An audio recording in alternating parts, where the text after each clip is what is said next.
Just as we're waiting to get started here, we're just going to give it one more minute. I might see if I can put on a little music for everyone to see if that might work. But we're just really excited today for everyone who is able to join us. And as I mentioned, we'll just be starting in just a couple minutes, and we'll looking forward to having Jim join us today.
All right, I'll return to that music off. We can't stop that feeling this morning because we're so excited. It's Change Day officially, everyone. So we're delighted to have you join us for our virtual celebration today. It's been so much excitement and momentum gathering as we see the pledges coming in. As I mentioned a few minutes ago, some of you are already on the line, but for those of you who are new to the line, we've had desperate calls from across the province saying, we've got more pledges, can we still send them in? Just want everyone to know that we want to honor all the Change Day pledges, so if you still have pledges, don't hesitate to send them off to us in snail mail or take photos of them and send them to the Change Day BC email address, which Michelle's going to pop in that chat box for you, and we're just thrilled. Before we get started, just want to take a quick moment to thank everyone who's joining us today, to thank all the partners and ambassadors and folks who are making Change Day pledges across the province, across the country, and I know in the UK they're doing stuff over there today too. We've got a really amazing lineup of speakers, and we're just utterly thrilled today to have you join us. We also have our partners from Ontario and BC and Alberta are going to join us a little bit later today as well. So we want to have you sit back with us and learn together and celebrate and hear about some of the amazing pledges that are happening, the ripple effect of those pledges, an incredible reminder how one small act can really make a big difference. So as we get started today, we wanted to kind of orientate you on just a few tiny little things. So once we start, if you want to take a few moments and introduce yourself in the chat box, we love having the opportunity to have an opportunity to get a sense of everyone who's on the line today and really know who you are and where you're calling from, so we can all have a little bit of an introduction if you take a couple minutes. If you haven't used WebEx before, that the chat box is on the bottom right-hand corner, and we can take it from there. Throughout today, we are going to be showing you some videos, some amazing videos that have been submitted from across the province, some of the activities, some of those pledges in action, what people are doing. So we want to invite you to make sure your sound is on, and that will allow you to hear those pledges and actually hear what's going on across the province and some of those amazing actions for change. Now, as we listen to those pledges, don't despair. If for some reason a video doesn't work for you, we will also be including a video link in the chat box, and you'll be able to listen to it afterwards. But the one requirement is we need to make sure your sound is on, and that will allow you to hear and see the video when we play it today. Welcome, so get on y'all ready for that. We see lots of people saying hello in the chat box. Welcome, and thanks for joining us today. We are recording today's session, so we just wanted to let you know that we're recording it. It will be available for future viewing, and we'll have the opportunity to share this shortly. For those of you who are on Twitter, we invite you to get tweeting. We want to make a lot of noise today. This is an incredible celebration. When we look at the pledges, when we look at the ripple effect of the changes that people are making across the system, it's something we really want to honor and celebrate. So we invite you to get on Twitter and make some noise as you're hearing some of the amazing stories today.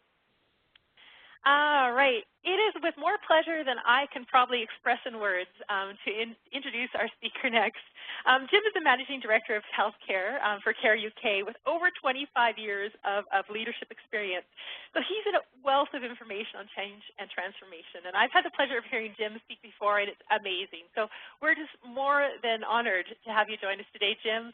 I'm going to hand it over to you now and literally toss the Change Day ball. And thank you so much for joining us. Colleen, thank you. Can I just check that you can hear me okay?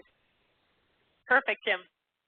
Great. So, listen, thank you so much for the opportunity to join in your celebration today. You should feel incredibly proud of what you're doing. It's fantastic as I sit here a few thousand miles away, late in the evening or early in the evening in the UK, watching what you guys are doing over there in BC. It's a truly wonderful and inspirational thing, and just to be here for a small part of it is a great privilege for me. So thank you so much for the invitation. I think I'm here for two reasons. Firstly, in a very small way, I have a connection, which is that several years ago, largely under the leadership of Helen Bevan, when I was responsible for the quality of healthcare across England, we started the idea of a change day. Not my idea, but I was glad to support it and give it some leadership backing, and it's running for several years.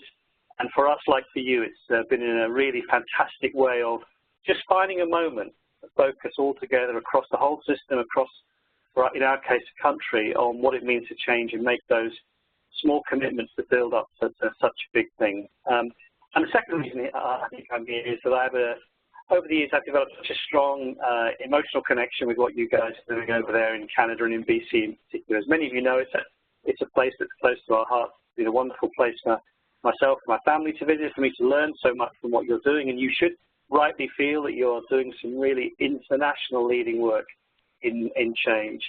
I also have a strong affinity with you guys Canadians. People talk about the British as polite. You guys are the most polite people in the world. I was reminded last night, we did a bit of a technical run-through for this WebEx just to check that the lines were working in the UK. It was quite late in the evening here. I had quite a rough day, so I was doing it in my PJs. And the wonderful host, Sue, who was taking me through the technical stuff, at no point did she say, you will be wearing your proper clothes tomorrow, will you, Jim? So I am, and thank you once again for another wonderful example of Canadian politeness.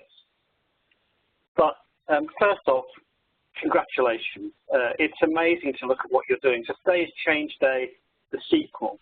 I'm a bit of a movie buff, so I need to tell you that not all sequels go well.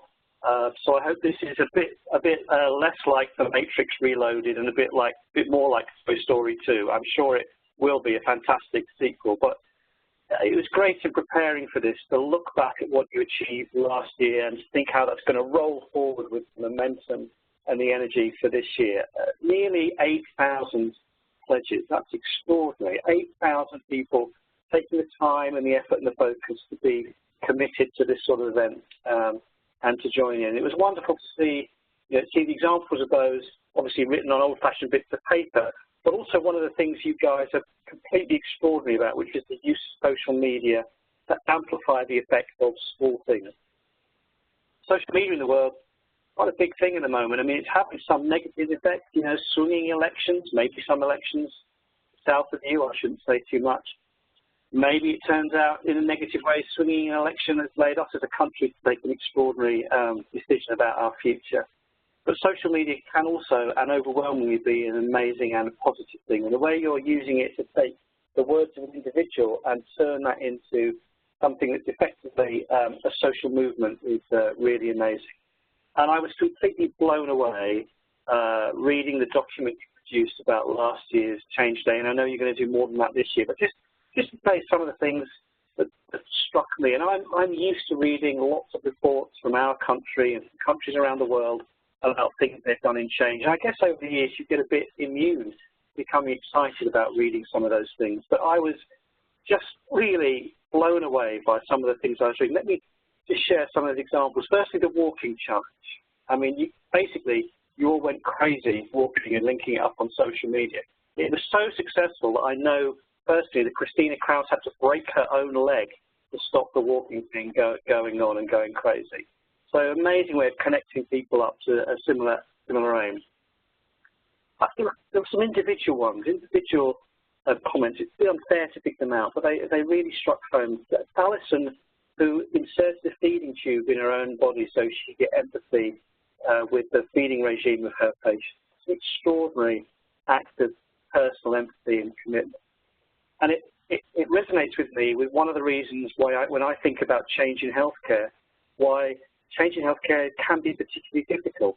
And it's because although we're trained to do all these things with our patients, when you stand back, they're pretty extraordinary. We stick tubes inside their throats. We cut them open. We give them toxic substances to use called medicines. We do very, very strange, difficult, and powerful things with people that if they weren't being done in medicine, they'd be criminal. And I think what happens there is that in order to allow us to do that, we create quite a lot of psychological barriers between us and the kind of the intrusion and sometimes the distress and discomfort that those things cause for the people we're helping. And that tension between how we help people and the psychological separation that we have to have in order to do these difficult things, I think can mean that we do find it hard to feel empathy. We do find it hard to connect with the patient experience. We do find it hard to think about change from the patient's perspective. And that act that was detailed in that report, that difficult, uncomfortable thing of a feeding tube, I thought was an extraordinary example of someone reaching out across that psychological barrier to reconnect with the reality of care. I was also very struck by the focus on our own mental health. Some of those same reasons I've just talked about the difficult things we do with people, about the fact that we're often intervening with people at the most emotionally complex and challenging times of their lives. The very act of working in healthcare can be emotionally draining, can be a drain on our own mental health. And also trying to run and improve healthcare is a stressful business in our country right now. We're going through a difficult time with funding and the politics of the situation and trying to keep a very proud institution of our National Health Service on track. And I know from talking to colleagues, Canada and BC, that whilst there may be some differences in the political setup, that's the ongoing story of trying to run and improve healthcare. It's a stressful job in terms of the care inside a stressful financial and political and leadership environment. And we have to look after each other. We have to be conscious of our own mental health and the mental health of those around us and care for ourselves before we can care for others. And I thought those commitments and that recognition there was wonderful. There was also one quote in that book that kind of horrified me because I was pretty sure it wasn't from me. It was listed as anonymous, but it could have been. And it's a classic quote about a leader reflecting on their impact on change. It said, "At work, I'm trying to stop myself from answering or giving solutions before I've listened properly to start." And I thought that was a very powerful personal reflection. The truth is that as you go through clinical or managerial leadership positions, you tend to get where you are by being good at talking. And actually, you need to be better and better at listening. I have reflected on how too often in my life, in a difficult situation, I've asked people a question about what to do, but the words running through my head, much to my shame, have been, perhaps if you could just finish so I can tell you the answer.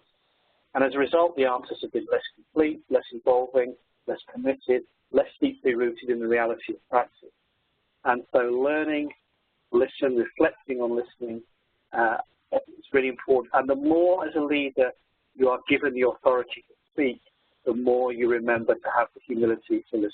I think it's a really powerful lesson that came there. So it wasn't from me as far as I can remember, but I bet it was from a chief executive or a senior leader, and I have empathy with them.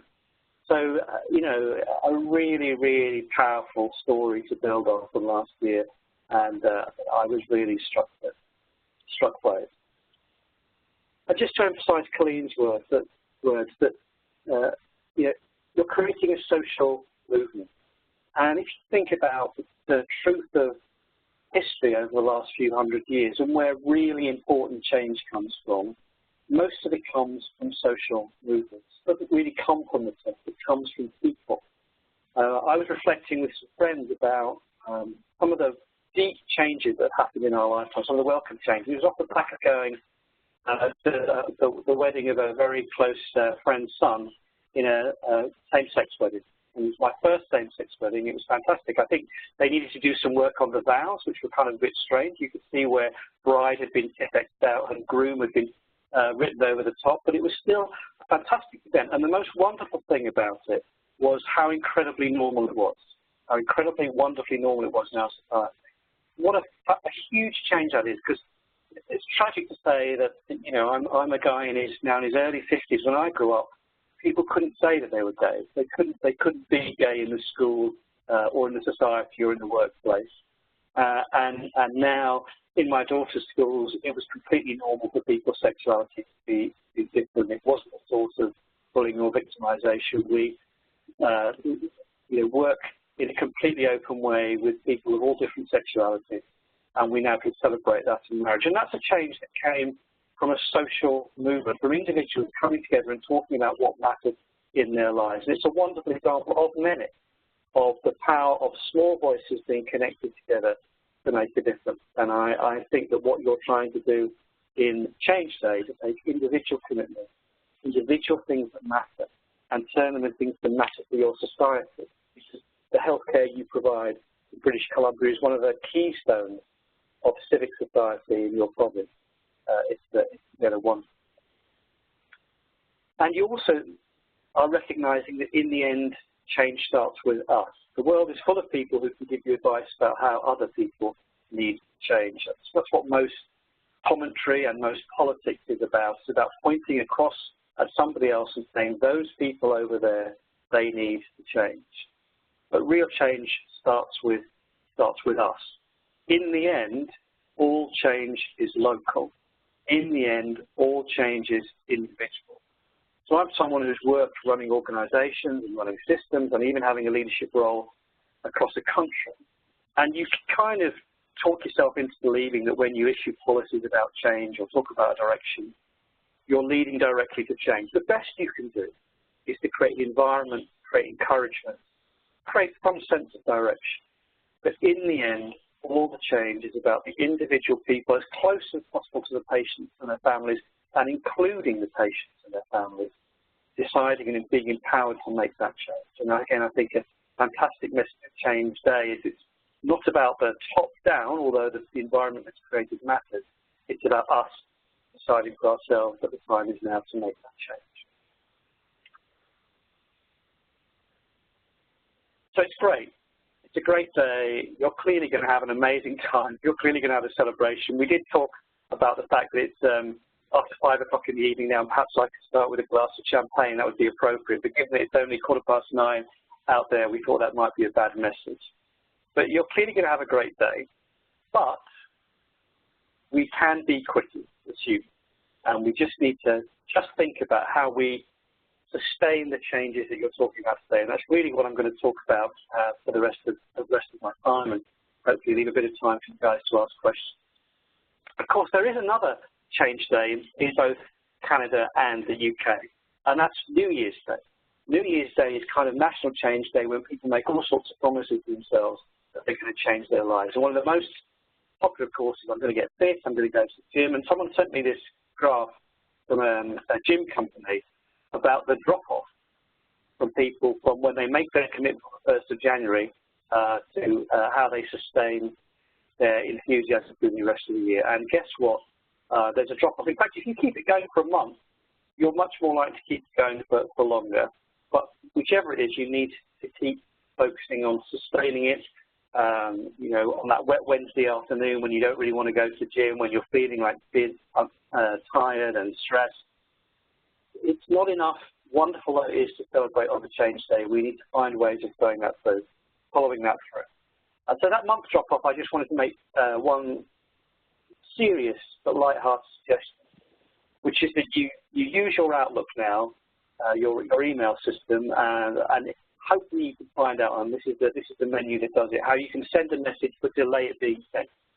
So you can get it to send you a message in a month's time. So I suggest one of the things you do today is you go to your email system, you write an email to yourself. I know that sounds slightly odd, but I think it's worth doing.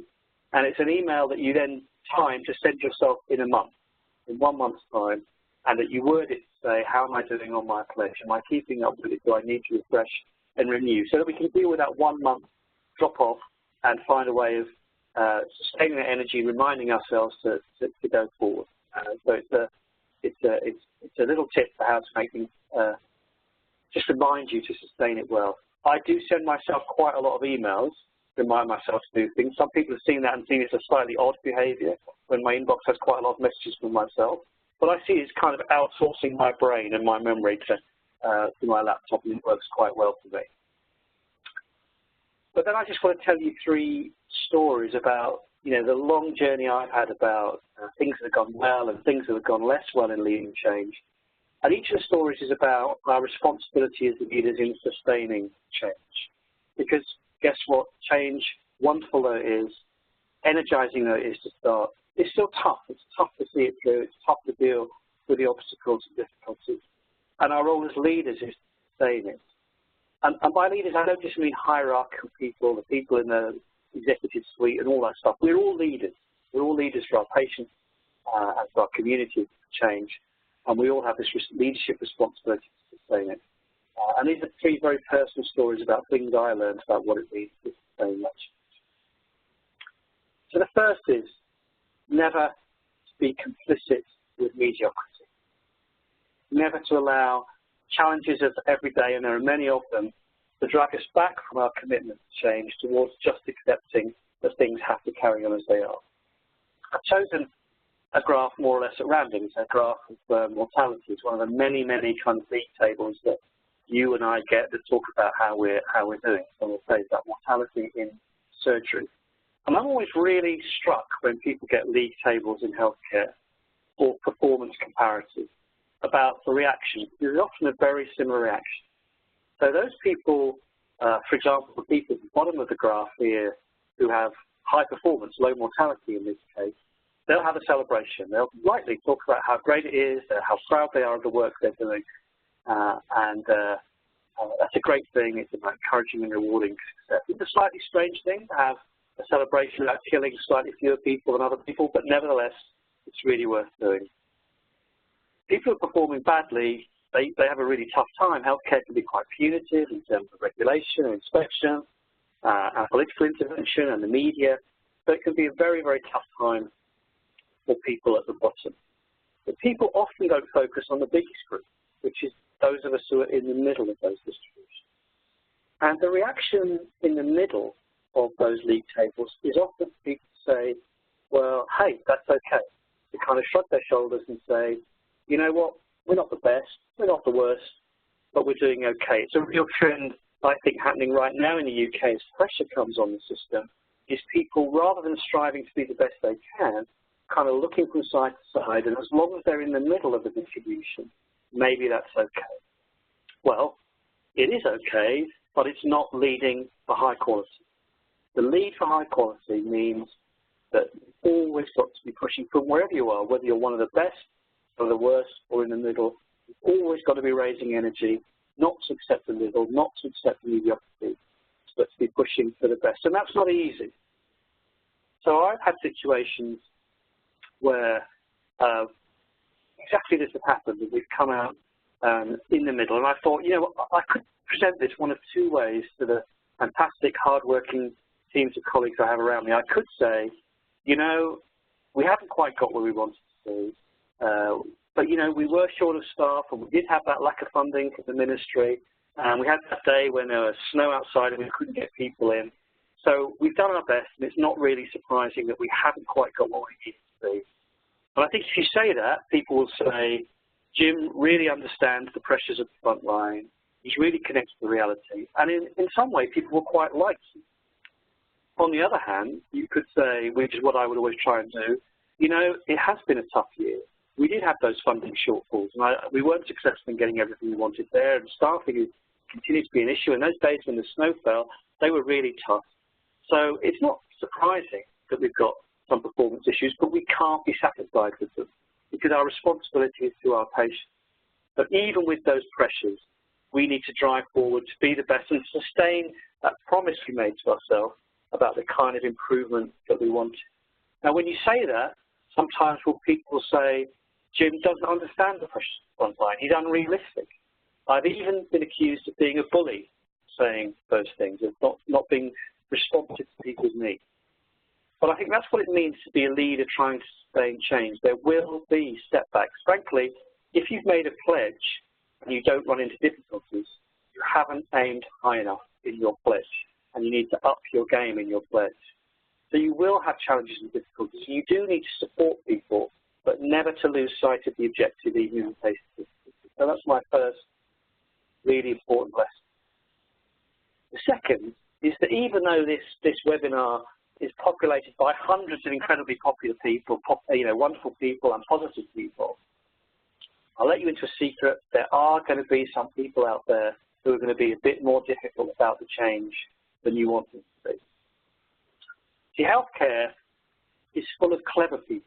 One of the reasons, again, why I think change in healthcare is harder than in some other industries is that it's full of really smart people. And they know their own minds, and they've got their own views about what matters. I don't read much management literature, I'm ashamed to say, but there's a great article, quite old now, in the Harvard Business Review called Leading Clever People. It's got a great subtitle, which you might just be able to read. How do you manage people who don't want to be led and may be smarter than you? That's basically my whole career in one sentence. And it's an article that talks about how you lead clever, independent-minded people.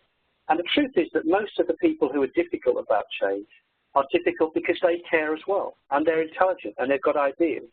And it's not that much of a problem to cope with that, because you just have to engage in productive dialogue where you might learn something and you might modify what you're doing because they bring something to the table. So most of the difficult people we face are good, difficult people who are difficult because they're thoughtful, intelligent, careful, and your task there is to engage with them. But there also are a very small number of genuinely difficult and obstructive people. They're usually difficult and obstructive because they're unhappy. They're unhappy about work or feeling overlooked or not cared enough about. And sometimes that unhappiness expresses itself in obstructive and difficult behavior about what seem to you to be very positive changes that improve their lives. A very, very small number of people, but they have a disproportionate effect sometimes on the change you're trying to lead. And my advice to you is to deal with it. Carefully, but to deal with it.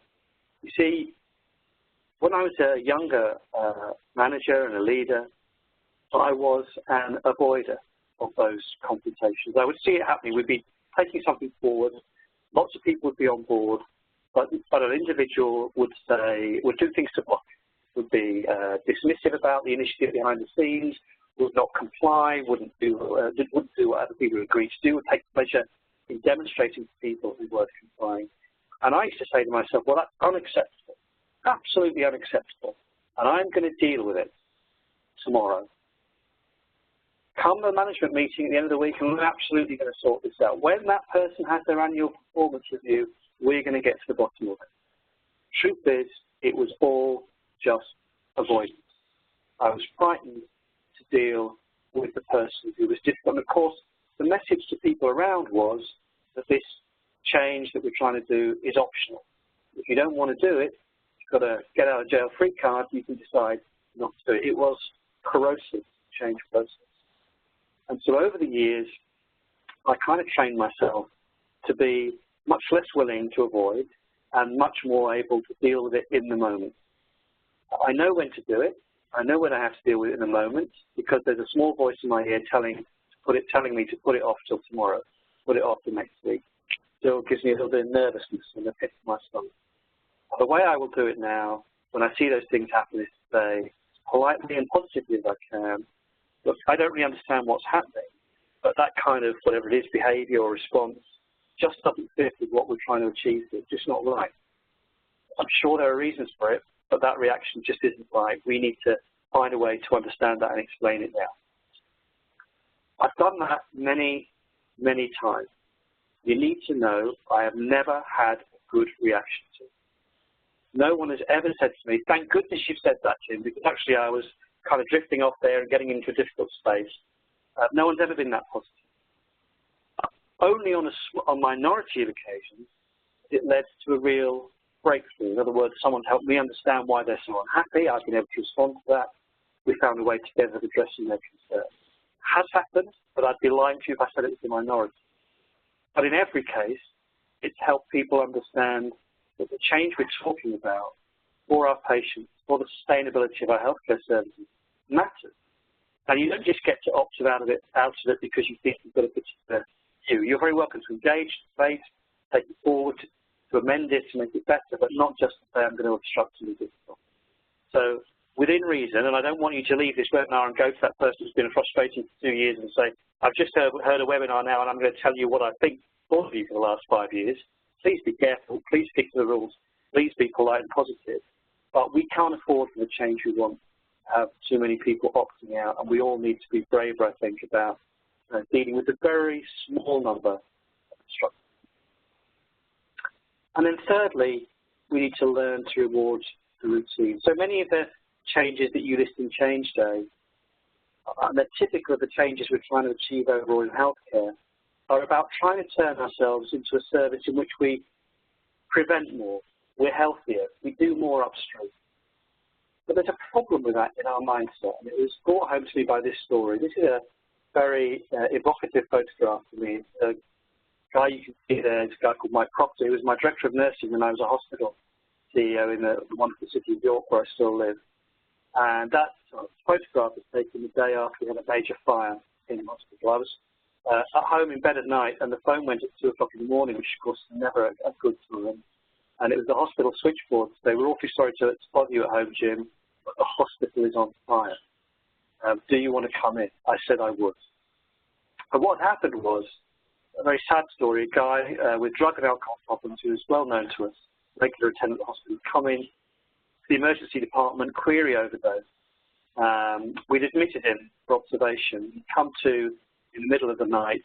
He was kind of feeling pretty confused and psychotic, and he found a linen store and he set fire to it with his lighter. And the resulting fire burnt out the whole of the 3rd floor of the hospital. We had to evacuate 120 patients through growing fire.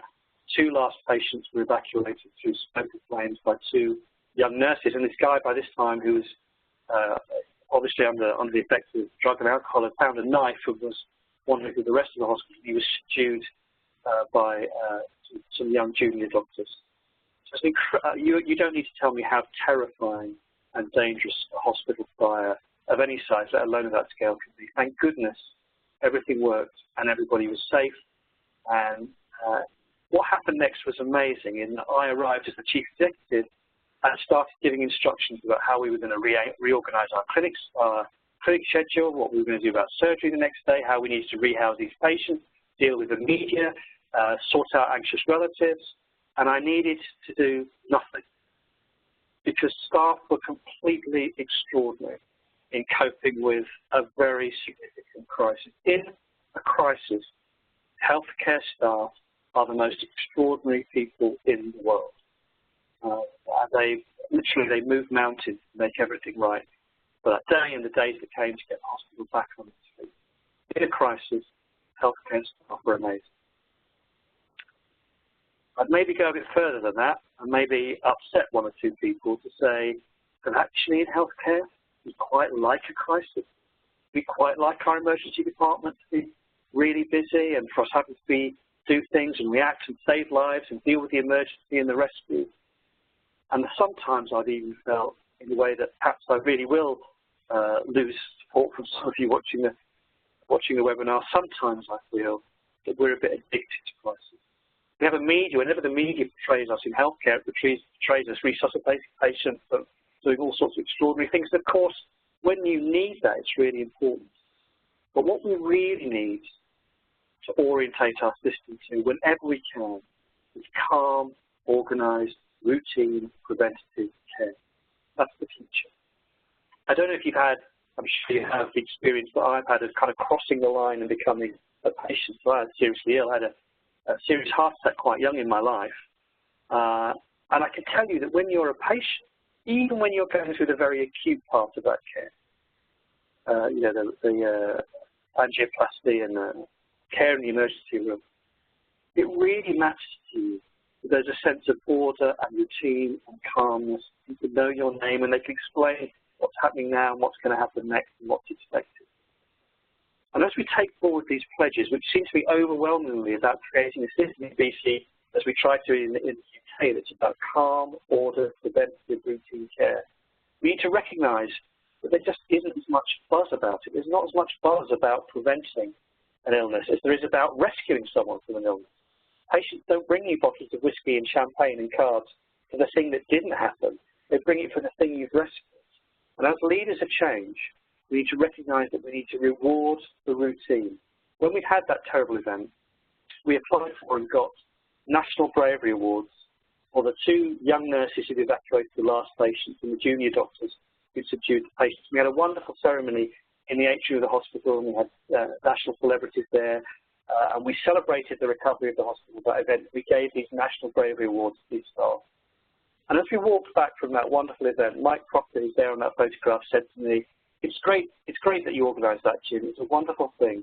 But what have we done for the staff who've just gone a year with no C. diff? What have we done for the people who've just gone 4 months with no infection, ventilator-acquired infection in the ICU? And we need to find ways of rewarding the routine. That's why, I'm sure it's true in Canada, when you go past a building site in the UK, it will say on the front of that building site, 2 years since our last safety incident. They're moving an industry from trying to be macho and think it's all about the rescue and walking around on scaffolding to about safety. So 3 lessons about sustaining our pledges. But don't let me do anything to dampen the mood of the day. It's just wonderful to be a tiny part of it. You're making a fantastic start. All I can do is say, enjoy the day, make it a wonderful day, but make it a change for longer than the day, sustain it beyond there, and make it a change for life. Thanks so much for listening. Thank you so much, Jim. That was just brilliant. And I think you've left us with so much food for thought right now this morning in terms of that change does start with us and sort of the power of really thinking about as leaders of change, do we reward the routine and that calm, organized routine care and sort of some of the power in just the everyday of what we can do and do well. And I think those lessons around not to be complicit with mediocrity and be prepared to deal with difficult people. We know that in that thought diversity and in that resistance is often a gift as well. And so, you're such polite people. You won't tell me when I've got my pajamas on for practice, so it's hard for you guys. If you don't mind, we've got a couple minutes. I was being difficult. I was wearing my PJs. But you wore clothes today, Jim, and we so appreciate that. It's brilliant. I want to invite people on the line. If you have any questions for Jim, we have just a couple minutes here and really want to leave that space there. So if you have questions, we invite you to pop them in the chat box, or don't hesitate to raise your hand, and we can always unmute your line. I think just real opportunity right now, Jim. We just so appreciate you joining us. As we move forward, though, so thinking about some of the changes, Jim, as you've moved forward, I'd love to hear some of your examples of what you've seen in the system of how some of that routine behavior has been awarded, how you see that celebrated day to day. Yeah, and there are obviously examples, aren't there? But firstly, I think the way we measure towards measuring for periods of time when bad events haven't happened. So this really came from the improvement movement, focusing on things like infection control and pressure sores and ventilator-acquired pneumonia. That we set objectives that don't say we want 2 of those a year, but that say we're going to go a year and then 2 years or 5 years, if not those things happening. And when it happens, we actively celebrate a moment in time when we reached a goal, rather than counting up and saying we only had 1 or 2 or whatever it was. So actually setting a time goal for those things and celebrating it when it happens specifically is a wonderful event. You're celebrating the dogs that don't bark. You see what I mean? To say that we haven't had that incident. So there are many things that you can do as leaders to say, you know what, we might not have noticed that we've gone this period and these good things have happened, but we need to recognize it. I also remember after, again, when I worked in the hospital, when we did some work to reorganize the flow to our ED, going down into the emergency department, and they'd been very quiet. And the staff in the department were really nervous. They said to me, oh, we wish you were here yesterday because it was a lot busier, because they were fearful that I would think that we somehow weren't doing their jobs if the ED wasn't full of people. And it was just important to say to people that we're doing our best when it feels quiet in here. And to make sure that as leaders at whatever level, that we're making people feel good about it being quiet rather than saying we're kind of maxed out and it's really busy. There will be times when we are maxed out, but they shouldn't be every day in every place for every person. Brilliant. Thank you so much, Tim. And you mentioned the concept of as leaders at every level, the role that we play. And there's a question in the chat box right now, and it says, what if change resistors are the leaders of the organization? So those that come to the front line asking for input, yet already have all the answers, and their minds are maybe already made up. So it's a question from Lynn in the chat box. So that's a fantastic question. So first of all, I need to kind of get rid of an idea you have that one day you might get to be in charge of everything. So whoever you are, there are people above you. Doesn't matter if you're the president of the U.S. or you're,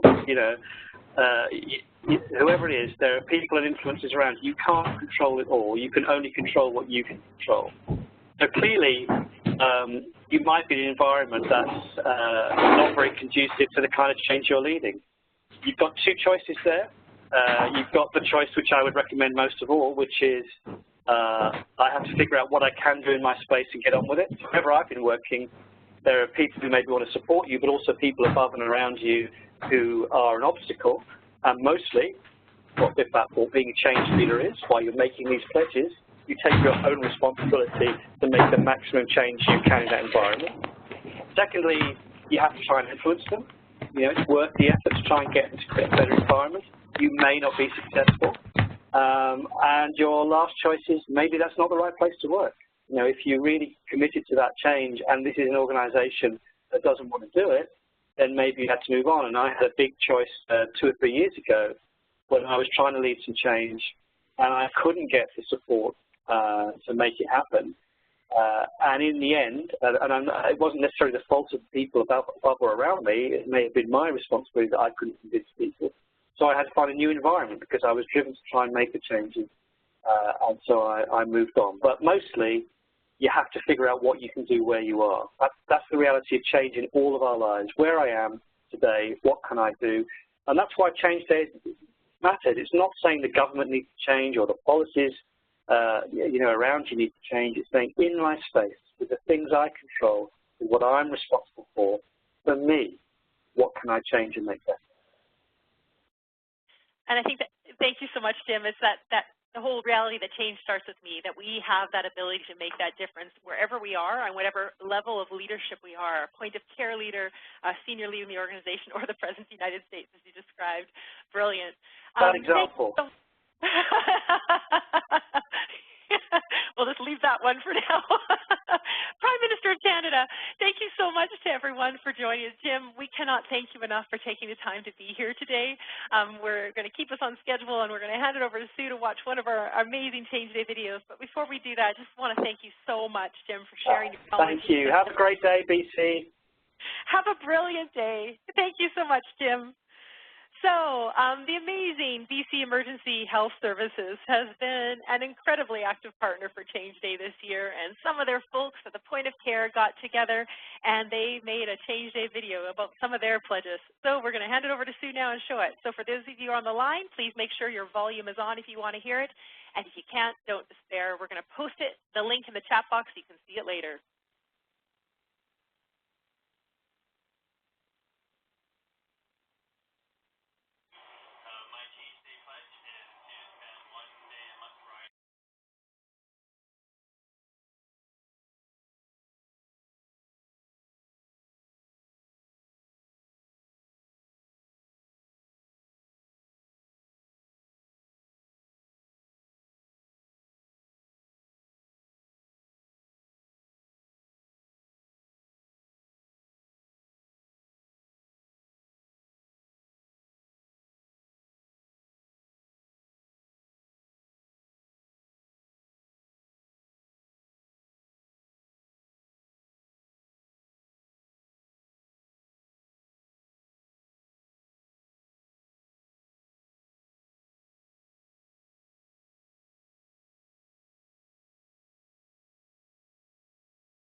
Brilliant. So it's incredible to see the pledges that are coming in and some of the activities that they're doing.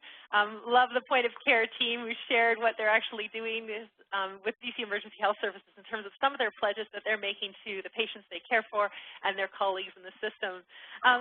As we move on now, I'm so excited to introduce Helen Bevan. So Helen Bevan is a Chief Transformation Officer with the National Health Service, England's Horizon team. And during her 25 years as a change leader in BC, or change leader in the NHS, Helen has been at the absolute forefront of improvement initiatives that have made a difference for thousands of people. I first heard Helen speak at IHI in Orlando, and I think it was probably about 8 years ago. And I have to say, her presentation ignited a fire in my belly that still burns to this day. And it is truly an utter pleasure to have Helen join us and share her incredible experience and passion around change and transformation. So welcome, Helen. Thank you so much for joining us today. Yeah. Hi, Colleen. Can you hear me loud and clear? We can hear you perfectly, Helen. Thank you. That is fantastic. So can I have the presentation right?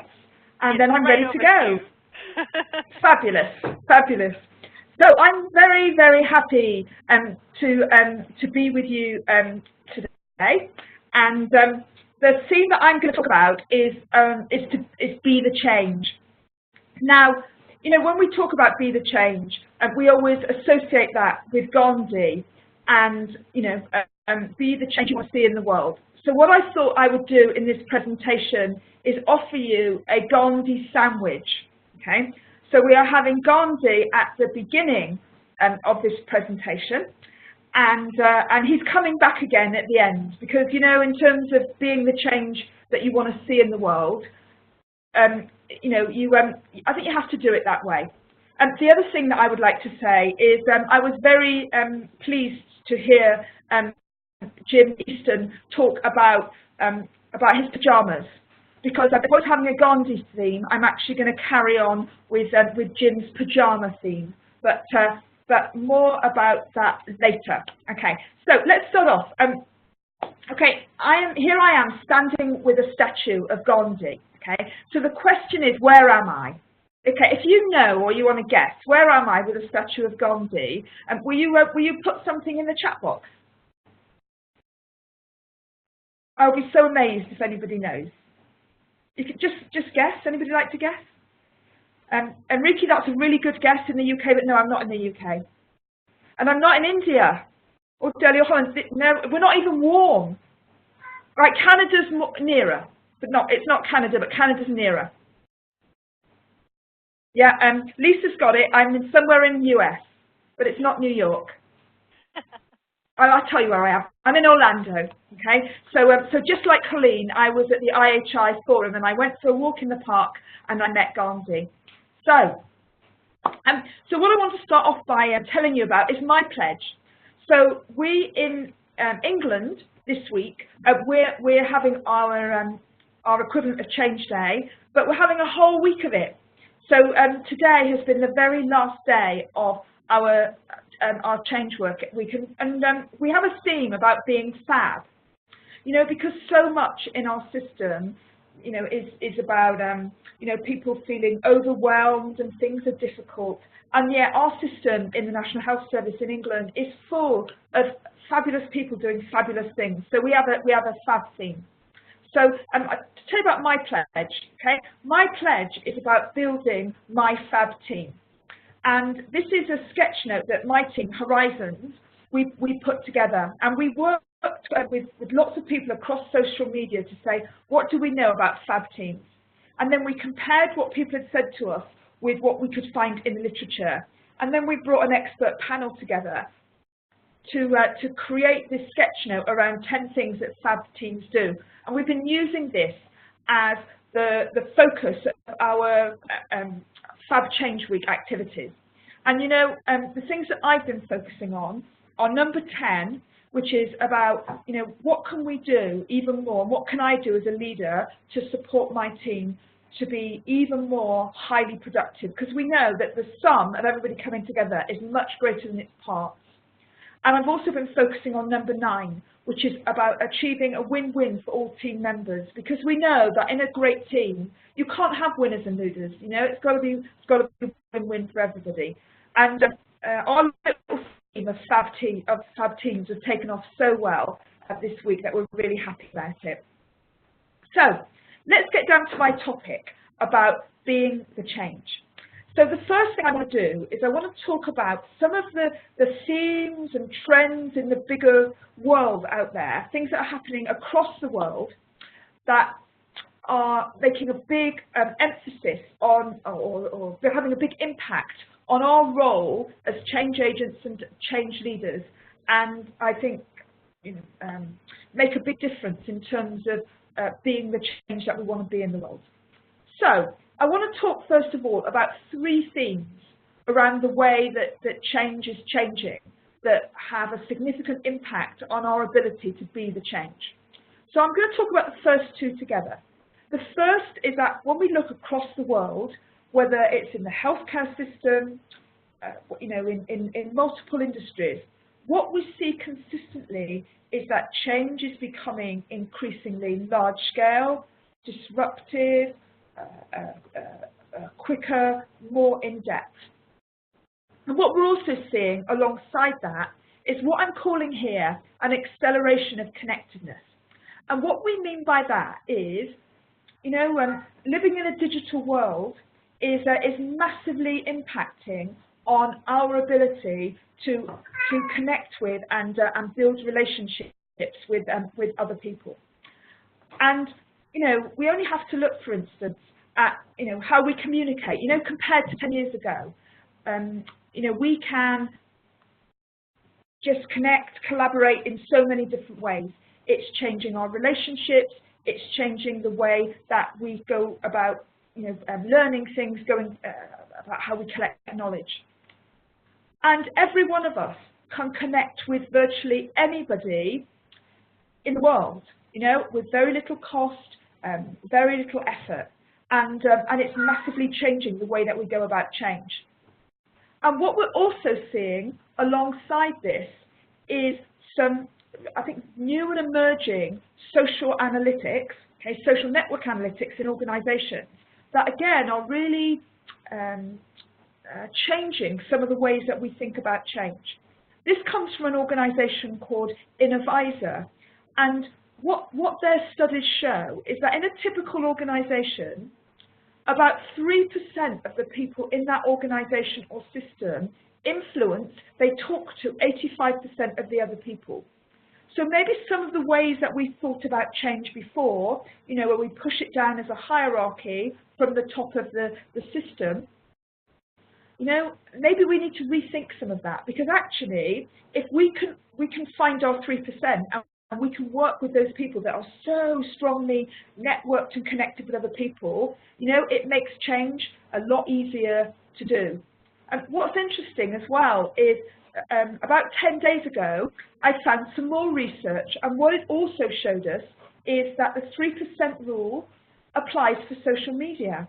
And globally, in our world of health and healthcare, tweets by only 3.3% of tweeters account for 85% of all the retweets.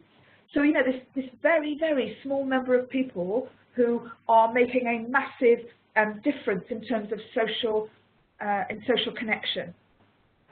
Okay, I'm going to show you something that's quite complicated now, but please bear with me. Okay, what I'm going to show you is this is a map. Okay, it's actually a social media map, and it's for the organisation that I'm part of, which is NHS England. So NHS England is the national body across the whole of England that supports the delivery of our system, to our healthcare system of 54 million people. And what this is about is what are the social influences and the social connections around NHS England. So what it shows us. So first of all, look at this here, on the left-hand side, That is classic, what we'd call broadcasting. So, a national body or statutory body that is constantly putting out tweets, you know, that are informative, that people might read, but mostly they don't tweet on to other people. Okay, so there's a lot of that. You know, there's a lot in terms of the social media patterns. In terms of NHS England, there's a lot of broadcasting going on, and we talk about broadcasting rather than, you know, influencing and relationships. Okay, look at this side over here. What this is telling us is that that lots of people, in terms of Twitter, social media, okay, are picking up tweets from NHS England, but they're very fragmented. Okay, so this is about just, you know, an individual picking it up. This is not about communities or groups of people. It's about lots and lots of disparate individuals, you know, and picking up the stuff that comes out of NHS England. And about 40% of the activities there. Okay, this is the most interesting group here. What you've got here are a small group of really powerful medics who are the super connectors, and they're the people that take our, you know, that take our social media messages, and because they're so influential and because they're so respected, they're getting it out to many, many other people. And you see that pattern there, which is like a series of ripples, okay, going out from a middle circle. That is the perfect pattern in terms of if you want your social media messages to be spreading and influencing and getting to lots of people, you want a pattern that looks like that. So what this is telling us is that, you know, in a world where you know, my organisation, NHS England, is seeking to influence through social media, okay, it's spending a lot of time and effort broadcasting, and it isn't going very far. Okay, it's reaching a lot of people who are like reading the messages and not doing anything about it.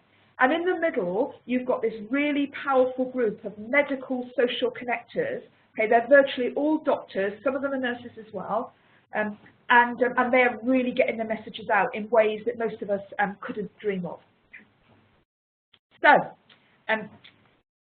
let's keep going. So we talked about disruptive change and the acceleration of connectedness. And the third theme I want to talk about is about hierarchical power. And in this world, you know, where people are connecting, where change is so disruptive, what we're seeing is that hierarchical power is diminishing. Okay, note that I said diminishing, not diminished. Okay, so I'll just show you something else that I think is interesting. Okay. This is the tabulating machine company of 1917, so 100 years ago. And if you look at this organisation and how it's set out, okay, this looks exactly like nearly every healthcare or health and care organisation I know. You know, when you think about our you know, organisations that provide healthcare, we are organised into neat little directorates and departments and silos, just like the tabulating machine company of 1917 was. Okay, nothing's changed in terms of our organisational structures.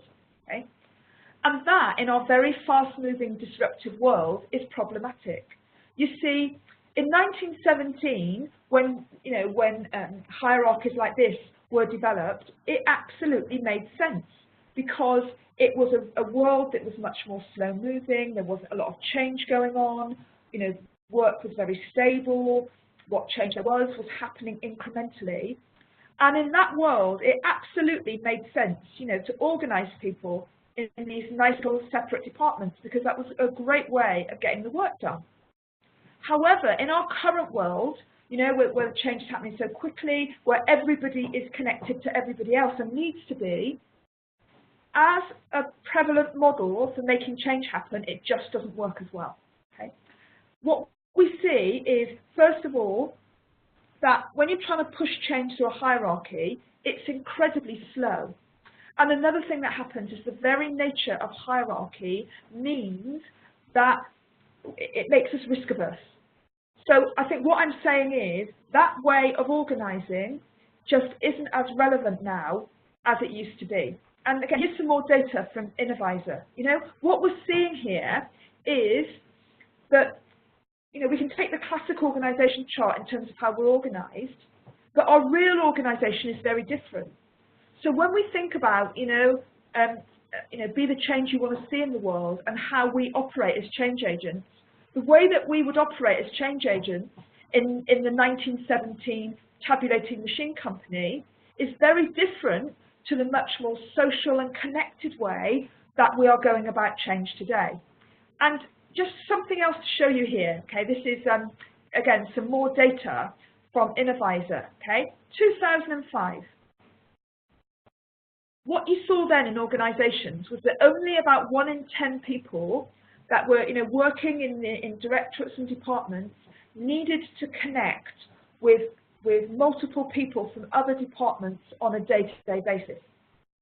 We get to 2015, okay, 10 years later, and what we're seeing here is that 9 out of 10 people, okay, need to be connecting and organising, and so again, that model was great for the past, but on its own it isn't enough for the future. And I'll just show you a quick example from healthcare. Okay, this is a really fantastic document. This is a paper that was published about 8 weeks ago by Jeffrey Braithwaite and his colleagues in Australia, and it's about complexity science in healthcare. And this is one of the pictures they drew in this book, and it's basically to show about collaboration, okay, amongst teams of cancer clinicians and researchers. And again, not very long ago, 2012, yes, there were lots of connections, but you could see the distance between them.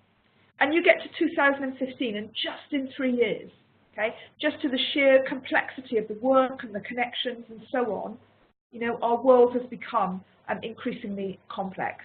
Okay, I'm going to show one diagram now that I always show, and some of you will know this really well. But how can I give a talk about Be the Change without showing this diagram?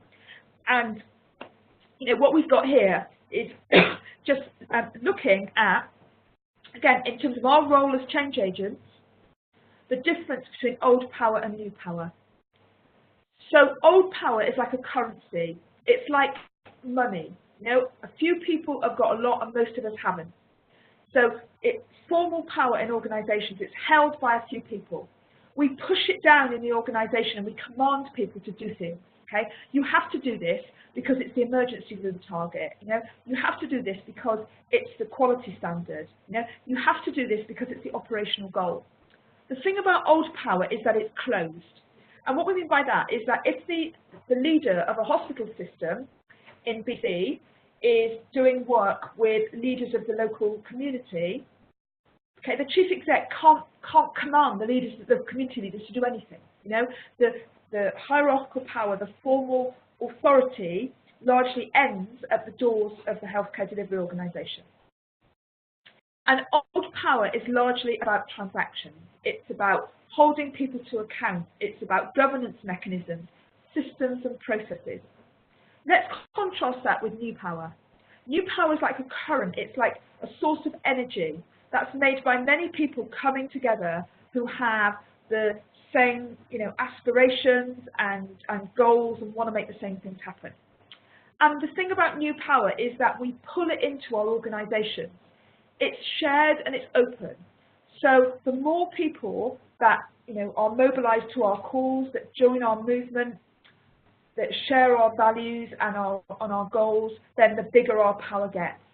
And new power is all about relationships. Because see, one of the big differences between old power and new power is that people engage in new power because they want to, not because they have to.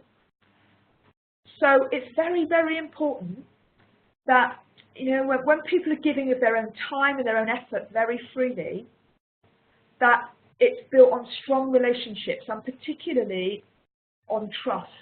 You see, if I make an effort and I join in with something, then I have got an expectation that something's going to happen. And if it doesn't happen, I won't join in again. So when we talk about being the change in the world, it's so important in the increasingly new power world.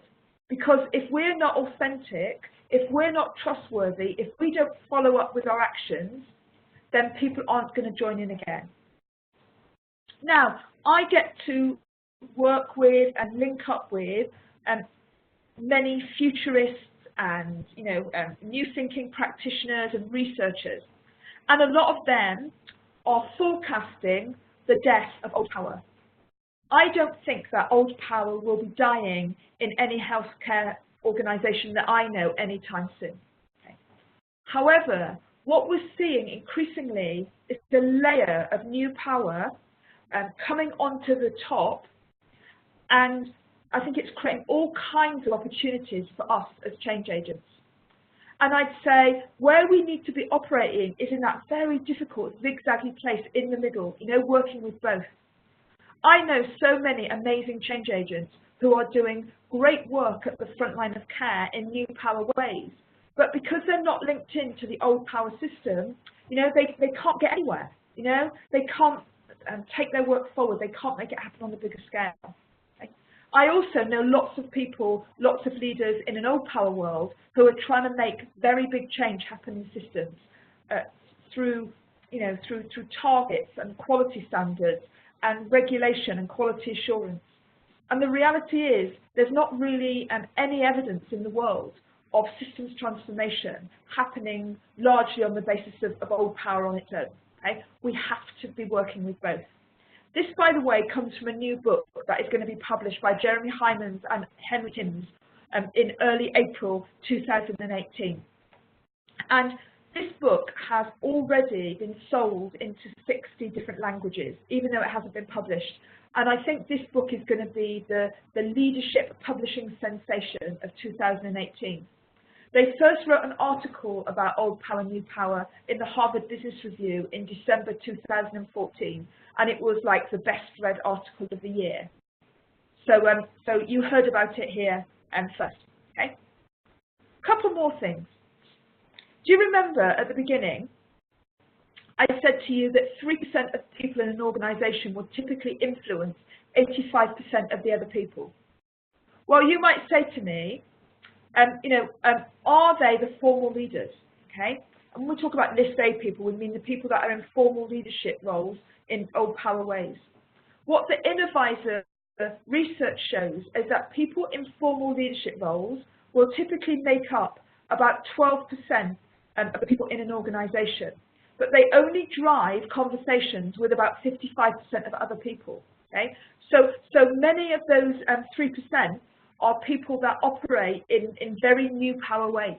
Okay, they're not people with formal leadership roles, and yet they are very influential. And again, you know, when you look back at the diagram that I showed you of NHS England, and it's and you know who's influencing here in a social way, the most powerful people here are these medical super connectors in the middle, and most of them are not operating on old power principles at all. Okay, they're operating in new power ways. And I think, you know, the thing is for us, you know, even if you're you know, somebody who feels actually I have got very little power in the organisation, you know, because, you know, I'm only a trainee, or I'm only a student, or I'm only a frontline nurse, you know, we have got, all of us, massive power to engage in change. Now, in this topic of being the change in the world, I think it's very important we think about change agents and change agency. Okay. Now, I'm a social scientist, and one of the big debates right at the heart of social science is this issue of structure versus agency. Okay. So there's a big school of thinkers in social science who say, actually, you know, what people do in the system is determined by structural issues. And what we mean by structure in our healthcare context is very systematic approaches to performance and change. So having clear performance goals, you know, having regulation, quality assurance, introducing competition, having strong program management systems, you know, putting in incentive systems for performance. Okay, they're all classic structural issues. Okay. Other thinkers, thought leaders in social science will say, yes, you know, structure has its place, but really at the heart of this is the issue of agency. And what we mean by agency is our ability to, you know, to take action and to make a difference. And, you know, very often when we talk about agency, we talk about patient agency, where we build the capability and the power and the confidence, and we help to activate people with long-term conditions. Okay, and it also applies to us as leaders of change. We talk about change agency, okay, which is about the ability to make things happen, okay, to make choices, building capability, the sense of creating leaders everywhere, and social action, building solidarity, social movements. And we're in a world where we need both. We need structure and we need agency. And if we look back in the last 15 years, we can see a really clear direction of things. Okay, the predominant approach, particularly in public-funded health systems for the last 15 years, has been about structural mechanisms to try and make change happen. But it's flipping, it's changing, and more now we're moving to focus on agency. And just to show you a really clear example, okay? This is a diagram from our very first Change Day. And as part of Change Day, what we did was we commissioned a learning review across the NHS in England. And what our reviewers did was that they went around and talked to people about, what gets in the way of you being able to take action for improvement. And what our frontline colleagues reported back, okay, more than any other issue, was this sense of a permission culture. It was absolutely pervasive in our system. And many of our frontline colleagues saying, yes, I would like to pledge for Change Day. Yes, I would like to make improvements in my system, but I haven't got permission. Okay, so let's think about what's going on there. Is that an issue of structure, i.e., there's all these kind of mechanisms and regulations and guidance and stuff that we have to stick to in the system that creates this sense of permission culture, or is the issue here an issue of agency? And it's very important, that we ask this, and probably it's a complex situation, and it's a combination of both. But, okay, if the issue is a structural one, which is we've got a permission culture that has been created by, all the systems that we have to work within, that's really problematic. Because, how long does it take to change a culture? 10 years, 15 years? If we think the issue here is one of agency, then there's great news, because, we know that we can build agency. We can build skills and confidence and capability, and we can activate people for change. So actually having a change approach, which starts with agency, okay, is I think a pretty good idea. So I just want to show you an example of this from my system in the NHS in England. So one of the issues that we've got, particularly winter coming, is that we have very many people in our hospitals who probably shouldn't be there. And we call the phenomenon, we call it delayed transfers of care. Okay? So it's somebody who no longer needs the intensity of hospital care, but for whatever reason, okay, they need to stay in a hospital bed till everything gets sorted for them to go somewhere else. And when we've got winter coming and a lot of pressure on our hospital beds, and the potential of a flu pandemic, okay, what are we doing to focus on this situation? So, in terms of the people at the top of our system, okay, they are taking a structural approach to delayed transfers of care. So what they're basically saying is they're sending out, they've sent out an instruction to all our hospitals across England to say that the number of hospital beds with people that people are in whose transfer of care has been delayed, okay, must be reduced to 3.5%. So no more than 3.5% of the people in hospital beds can be people who are there because their transfer of care has been delayed. And the second thing is that very often people are in the hospital bed and they're waiting for an assessment, like they're waiting for an assessment of what their continuing care needs and so on. So, again, a very big focus to say that these assessments shouldn't be taking place in hospital. Okay, they should be taking place in the community or back in people's homes, or if people are going to temporary nursing home places, you know, do the assessments for continuing care needs somewhere else so that people, again, don't have delayed transfers of care. So, you know, these are, you know, this is classic structure thinking and classic structure tools, and we're having a standardized performance dashboard, okay, to measure this. And everybody, all the leaders of our hospital systems are being held to account for these goals, okay. What if we took an agency approach to this? And that's what's happening, and it's happening all over the country. And basically, this agency approach is called end PJ paralysis, okay? And what we've got is end pyjama paralysis. So this is where we're making the link with Jim Easton and his pajamas, because if Jim Easton was in the hospital, okay, then we would get him to take his pajamas off and put his clothes on as quickly as he could. And you know, the idea of this is that we have people in hospital, and we give them the image of being ill because we keep them in bedclothes. And you know, what we know is that for people over the age of 80, 10 days in a bed ages their muscles by 10 years, okay? 1 week of bed rest results in 10% muscle loss. So this period of being in a hospital bed, okay, can make the difference between somebody being able to go back home to independent living and somebody having to go to another care setting. So this comes from Cambridge University Hospitals, okay? This is their end PJ paralysis campaign. Here's another one, okay? This comes from Lancashire teaching hospitals. And again, you know, let's end this paralysis, the way that we're paralysing our patients and keeping them in hospital beds unnecessarily and making them worse, okay, because of PJ paralysis.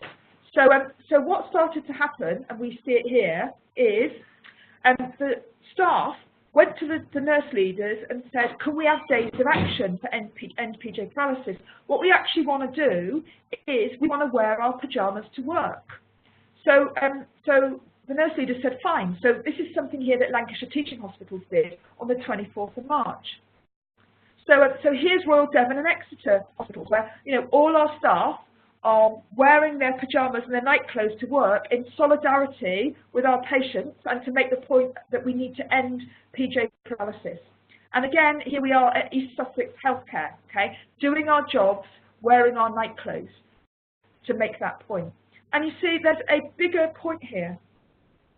You know, people are doing this, okay, our frontline colleagues are doing this because they want to, because they're passionate about their patients and getting them well as soon as they can, not because somebody's saying to them, you know, you could only 3.5% of the people in your beds, can have delayed transfers of care. And you know what's happened is this whole amazing movement has grown out of this. And as well as end PJ paralysis, we have a campaign called Red to Green. And what that means is, let's understand, for every person who's in a hospital bed, okay, you know, every day that they have in the bed where nothing of value, you know, towards their recovery is happening, okay, that's a red day. Let's move it to a green day, where on a green day, you know, we're moving forward. And this has just spread like wildfire, okay, in an agency way. And then the other aspect of it, which you can see down here in the bottom right-hand corner here, is about the last 1,000 days. Okay, and again, another big kind of narrative around end PJ paralysis is, if this was your last 1,000 days on Earth, how would you want to spend them? And you wouldn't want to spend them, you know, sitting in your pajamas on a red day, physically deteriorating. And so last thing I just want to show you on this topic is the social media map, okay, for end PJ paralysis, because it's fabulous. You know, I said to you about these connected concentric circles, all connected up with each other. So when we do these social media maps, okay, the first thing we look at is how much of this is there, and what this is kind of people who are, you know, unconnected, you know, fragmented, just people sending an odd tweet. Okay, hardly any, you know, about 20% of the activity is that. Whereas in the NHS England analysis, it was about 40%. And what you've got here are loads of frontline activists just connecting, spreading the word, massively influencing across the country. So in terms of maps of social media influence, this is about as good as it gets. So you know, really fabulous. So of course we live in a world where, you know, structural mechanisms are happening, you know, to help drive change in the right direction.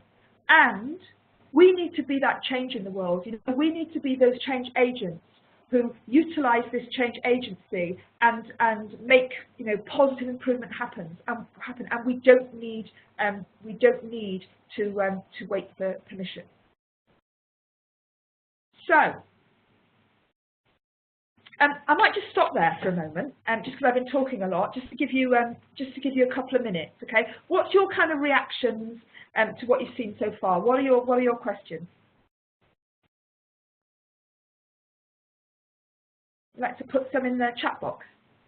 You bet. I'll just jump in here, Helen. So folks are welcome to pop their questions in the chat box. If they like, they can also raise their hand, and we'll watch for your hand and make sure your line is unmuted as well. We got 91 folks on the line, and it's an incredible resource. Helen, I think it's amazing to hear this as we wait for some of the questions to come into the system. You know, talking about the power of leveraging that 3% of people, you know, that talk to 85% of the people. How do you do that? So when you have less utilization of social media and you think about, you know, a work environment, what are some of the strategies for identifying some of those agents of change that are in the system? So the 3% are really obvious, Colleen. You know, you will know. Or you go around your organisation and you start to talk to people, and you know, who are the people that they are connected with, who influences them. It's, you know, it isn't rocket science to find the 3%. You know, social media wise, yeah, you know, we can do some analysis like this, but you know, but even then, you know, I know who my 3% are. I know the people, you know, that influence me, whose content that I constantly love and look out for and retweet. I know exactly who those people are. I could tell you my 3% now. And a question from Lani: do we have to do Twitter to be? No, absolutely, absolutely not. You know, I mean, social media is really, it's really helped to drive this across the country, and it's helped people to share and connect in terms of change agency. But probably only about 20% of the people that are engaged in this are active on social media. So I'll carry on, if that's okay. I'm just going to show you something else. Is that okay? Perfect. Yeah. Okay. There's one other little question, Helen. Just asking if there's a place that people can find more information about your amazing solutions around PJ paralysis. Just go on Twitter, okay, and just tweet #PJ_paralysis, and there's shed loads, you know, because what's happened is it's a very local, grassroots, bottom-up way of doing things. So like every organisation has produced its own materials, its own posters, but they're all on social media, and so somebody takes an idea from somebody else and then adds to it. So it's not, you know, it's not an organised campaign through an improvement organisation. It's emergent and organic, and yeah, you know, people are massively connecting with each other. Great, thanks, Helen. Yeah, so you know, the kinds of people that are, you know, really taking Be the Change to heart and are, you know, enabling change to happen. You know, there are rebels, there are radicals, they're challenging the status quo, there are change makers. And I think that many people on this call today, there were 69 of you, I think lots of you are in this category. So I thought, you know, what I'd maybe do now is just show you something in terms of, to maybe take back to your own bosses, you know. So if we're the people that are passionate about improvement, okay, what do our bosses need to do to help us to deliver our own agency and to be the change agents that we want to be. Okay. So the first thing is understand that, you know, people like us, we're not troublemakers. Actually, we're really motivated by our patients and making our organisation better. Okay, and we care more about the work that we do and the people that we support probably than anyone else. And that's why we're willing to kind of challenge the status quo and question practices that are unsafe or are bad for our patients. So our bosses need to create an environment for us where it's safe to disagree and it's safe to challenge the status quo, because unless we have that, we can't make a difference. Okay? And we also want our bosses to love the things about us that are different, you know, our differences, our quirks. And we might be different to you as our bosses, but that's a really great thing. And, you know, we say to our bosses, challenge us. Give us your thorniest problems to sort out, and let's provide our wild ideas, because we want to be stretched and we want to make a difference. Okay? And then don't give us, number 6, any lip service, you know. Tell us it like it is. And we don't want any of this rubbish like, you know, well, it's not in the business plan or there's no budget. Tell us the truth, okay? Then number 7, you know, coach us. You know, if you want us to be the fantastic change agents that we have the potential to be, then, you know, coach us on how we navigate the politics of our organisation so we don't make mistakes, okay? Being rebellious, being a radical, being a change maker is a positive behaviour. You know, it's an act of courage and risk-taking, and understand that. And if our bosses appreciate us for being the change agents that we are, we can move mountains, you know, we can make such a big difference. So, you know, I was asked to talk about changing the world. Okay, and being the change in the world. So I thought we should really end with Gandhi's 10 rules for changing the world, because I think, you know, on a day like you know, Change Day BC, you know, these are so relevant, and it's interesting to me because, you know, Gandhi wrote these years and years ago, and yet they're so relevant to us today and what we're doing. You know, number 1, okay, change yourself. You know, change begins with me. You know, our greatness as change agents lies not so much in remaking the world and changing the things around us, but being able to remake ourselves. And we have got a massive amount of control, because unless we let people hurt us, they can't. And, you know, if we're kind of strong people, we don't bear grudges, you know.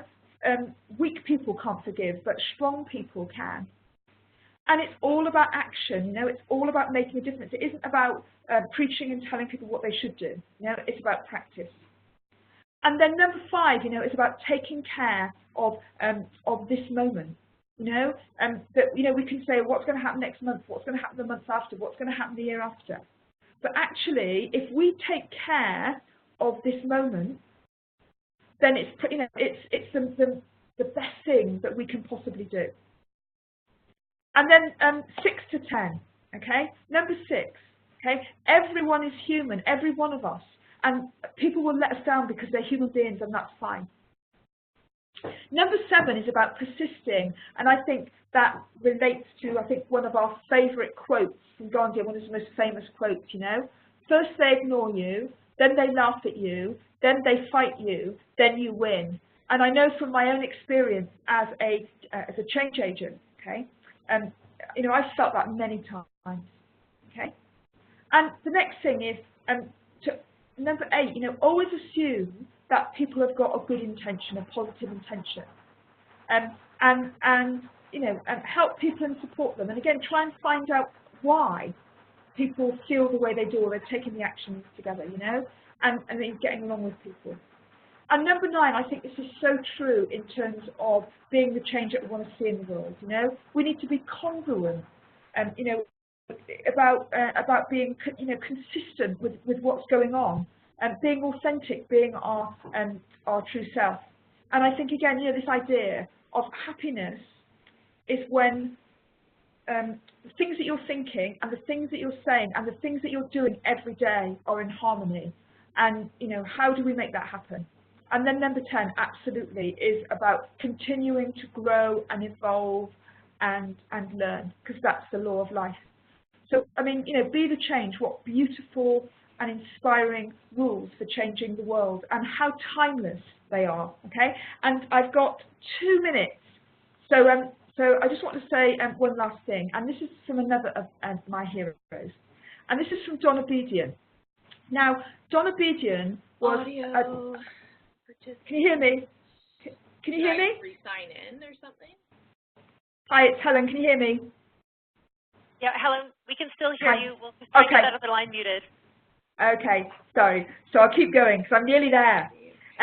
So Donna Bevan is, like I say, a Baruti doctor, and he was practicing and developing structures for and new ways of thinking about quality improvement.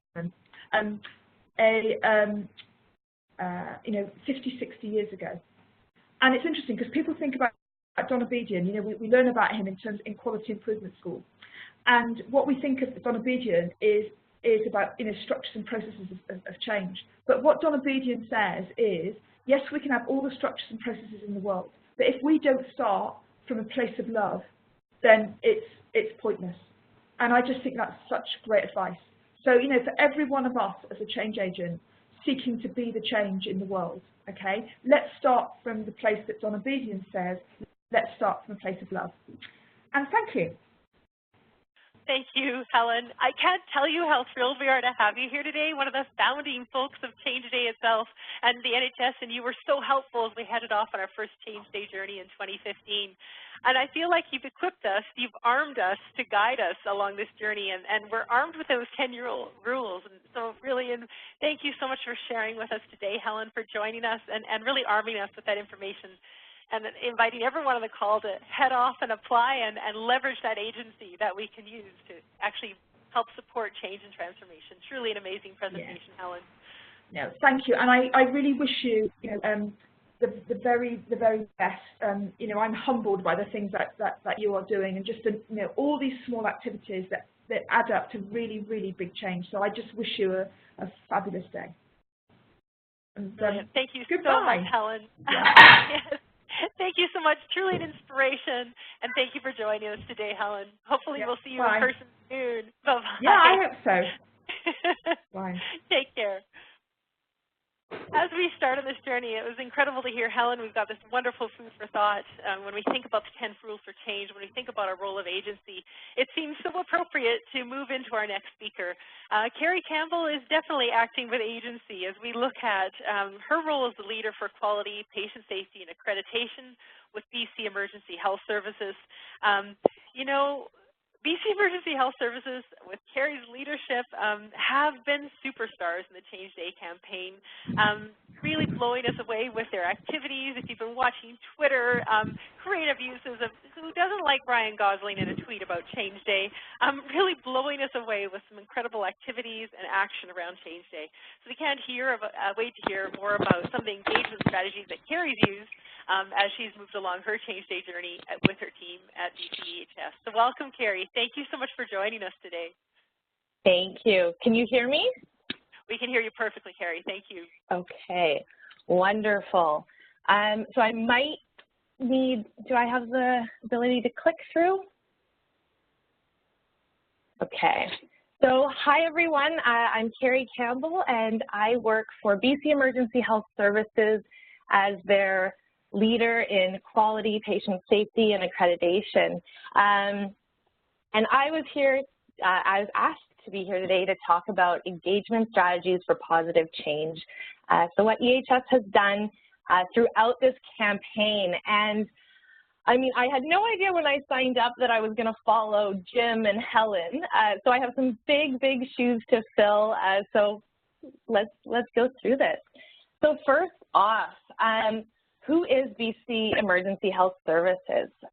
So we are a provincial organization of over 4,600 employees. We're made up of paramedics, call takers, dispatchers, our community paramedics in rural and remote BC. And we have an unbelievable management and administrative staff who support these frontline operations. And we provide emergency pre-hospital patient care and interfacility transfers across BC. And in order to do this, we have 183 ambulance stations, 3 aircraft bases, and 3 dispatch operations centers. And just on the 911 side, we receive over 500,000 calls a year. So we are quite busy.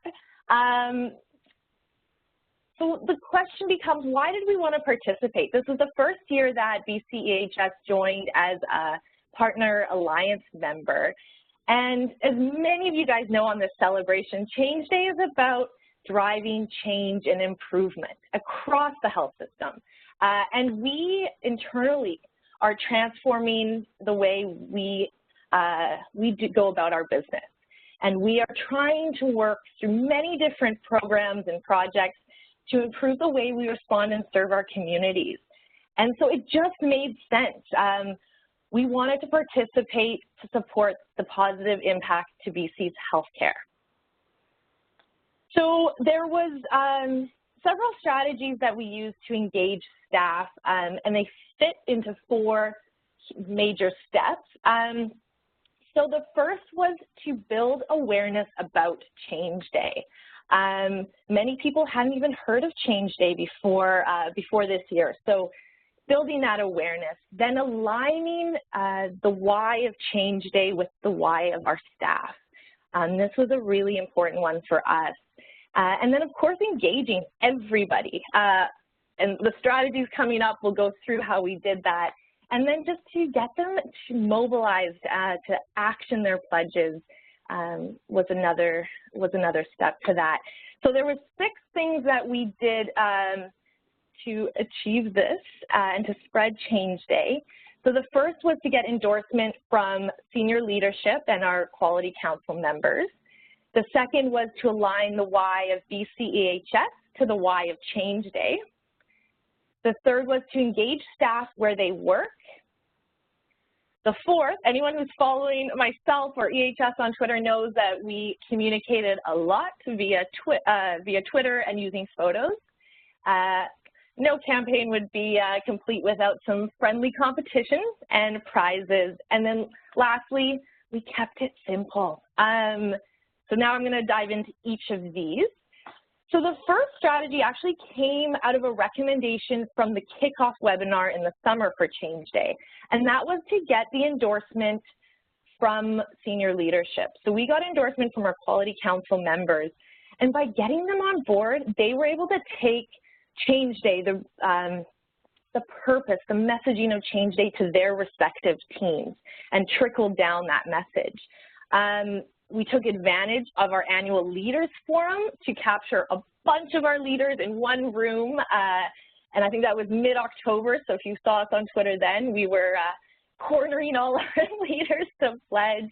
And I heard from several people that by seeing photos of, you know, Bard Fitzsimmons, our COO, pledging, holding her pledge, sharing her pledge on Twitter, it inspired people to do the same. The second strategy was to align the why of our organization to the why of Change Day.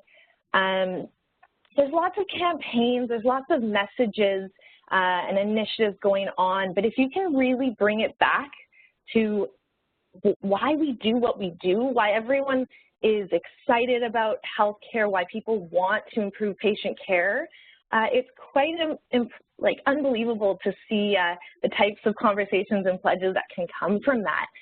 So these are the 5 PHSA and BCEHS values: to respect people, to be compassionate, to dare to innovate, cultivating partnerships, and to serve with purpose.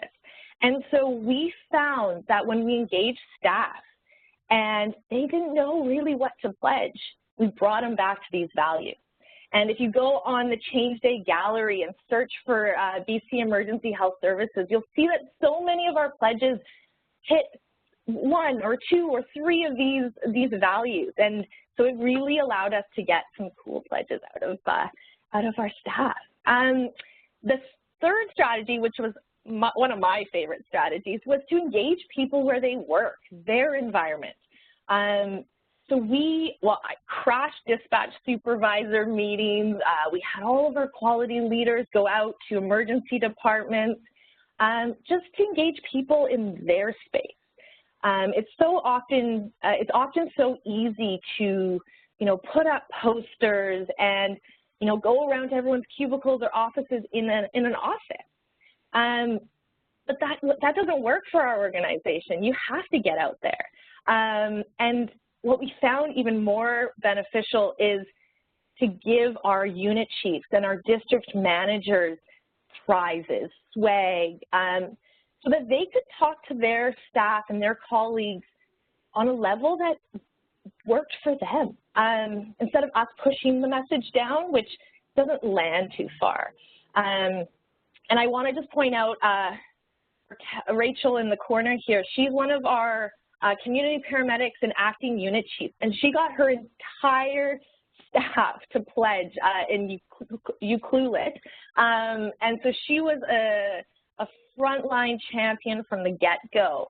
The fourth strategy we used was to communicate using pictures and via social media. Our preferred platform was Twitter, as hopefully some of you guys have seen. And we created the hashtag ChangeDayBCEHS just to pull out what our staff were saying to make sure we didn't miss pledges. That was how we captured those pledges. And I mean, what was so great is everyone from, this is my director, Jessica Javen, to our quality leaders, to managers, to myself. Everyone was tweeting, and we had such a great support network from our BCHS communications team. And I know not every health authority is so pro-social media, but we were really fortunate to be able to do that. And I had a lot of fun tweeting throughout these months. And of course, we actually even had the council's ED, Christina Kraus, action her pledge with EHS, and that was captured on Twitter. And we heard it held people accountable when they had photos or a post of their pledge. I know Kevin Smith from the council, he said that when you add photos to your post, you get 50% more viewership. And I don't know if he made up that stat, but we went with it. And it was really fun to see. We had a campaign, I think a week ago now, that came out of a conversation with a colleague where we were going to put Change Day, promoting Change Day, make a little spin or put a little spin to it. So we had Be Like tweets. Of course, everyone wants to be like Beyonce. She made a Change Day pledge. You should too. Same with George Clooney, The Rock, Jimmy and Ryan, the Spice Girls, and Taylor Swift. Same day as her album dropped, she's promoting Change Day. So she was very busy on Friday. And so that was really fun. And of course, using photos, we brought up out of, I think it was a Partnership Alliance meeting, we had the idea to do a wall of fame. So this was our sticky notes galore wall of fame at our island office in Keating, where people could just go write pledges. They could take a sticky, they could see what other people were pledging. And we had the walls of fame here in Vancouver. And I mean, these photos are probably a week old now, and it's just expanded as we're on our last push this week. And it's been really fun to come in after lunch or at the start of the day and just see people standing there and seeing people they respect having a pledge, wanting to know how do they get on this wall? What can they do? And it's just so colorful. I mean, they did such a great job with the promotional material this year. So yeah, our wall of fame quickly became walls of fame. Our fifth strategy was friendly competition and prizes. Anyone who knows EHS staff know we are very competitive. So throw in a competition, add some prizes, layer in some bragging rights, and hold on. So a great example of this was our participation in the Change Quest at the end of September, early October. And this was one of our one of our first formal pushes for Change Day. And that showed that this wasn't just a campaign that you just filled out a pledge, like it could be fun and you could get teams involved. So our staff had a lot of fun doing these. This is Noreen Park. She's one of our district managers in the Fraser Caribou area. And she is not only a champion at EHS, but she took Change Day to heart. And she has, the video was just released today of her and her unit chief. She went around all over and got pledges. And so she was a major driver for us. She should just be her own engagement strategy, I've decided. Just 7th one, Noreen Park. And so we had a lot of fun, and in the end, we got first, which was a great way to promote Change Day further. And out of that came, we got some prizes for that, as well as we gave away gift cards from September till now, prize packs, T-shirts, coffee gift cards. Our staff love coffee, so that was a good incentive in and of itself. And it just gave a little bit extra motivation for people to pledge. One that is currently still up for grabs is our grand prize for the an all-expense-paid trip to the 2018 Quality Forum.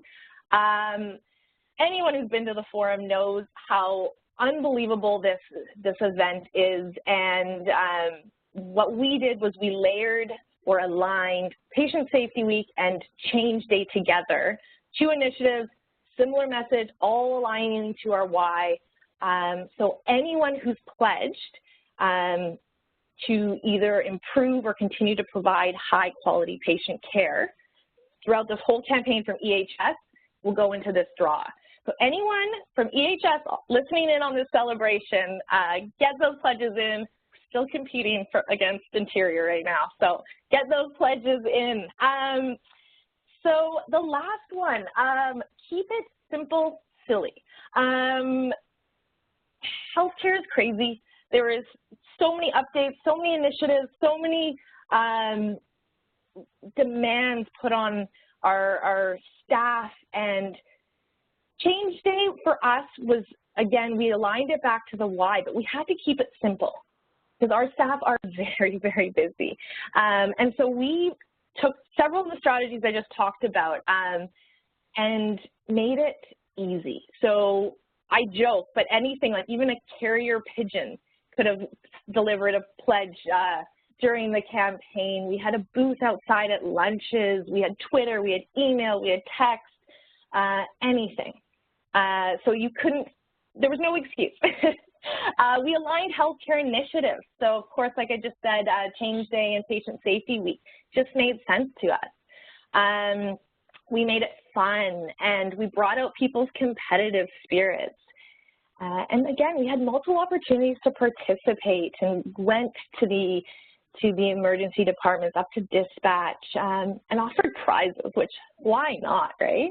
And we walked the talk. I think I mentioned this at another webinar, but my colleague who sits across from me, she joked, because if you came into my office, you were not leaving without pledging or having a pledge card. So any conversation, anytime we could have a conversation, we did, and all of the quality leaders and our management staff were really, really good about that.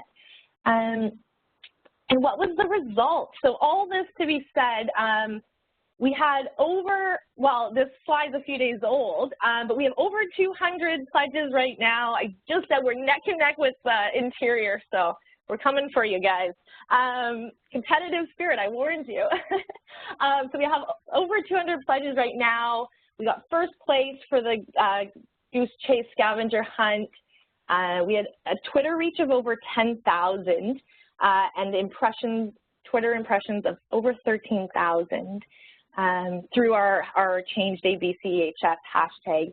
And what was really fun was the countless inspiring conversations and stories that we got to have, that we had an excuse to have by going out and promoting Change Day. Here are just some of the inspiring pledges that came through our door. I can't go through them all. I don't have all the time, but there were so many people that showed up, and I mean, we got 199 more pledges than I thought we were going to get. So I was pretty happy with the turnout. We even had one of our therapy dogs, Abby, participate, which is always great. And I just wanted to quickly share my pledge, just to hold me accountable. So my pledge was to regularly job shadow our unbelievable paramedics, dispatchers, call takers to understand how the opioid crisis is impacting their mental well-being. And I did a ride-along a month ago, and I went upstairs and double-plugged yesterday. And it was a really great eye-opening experience.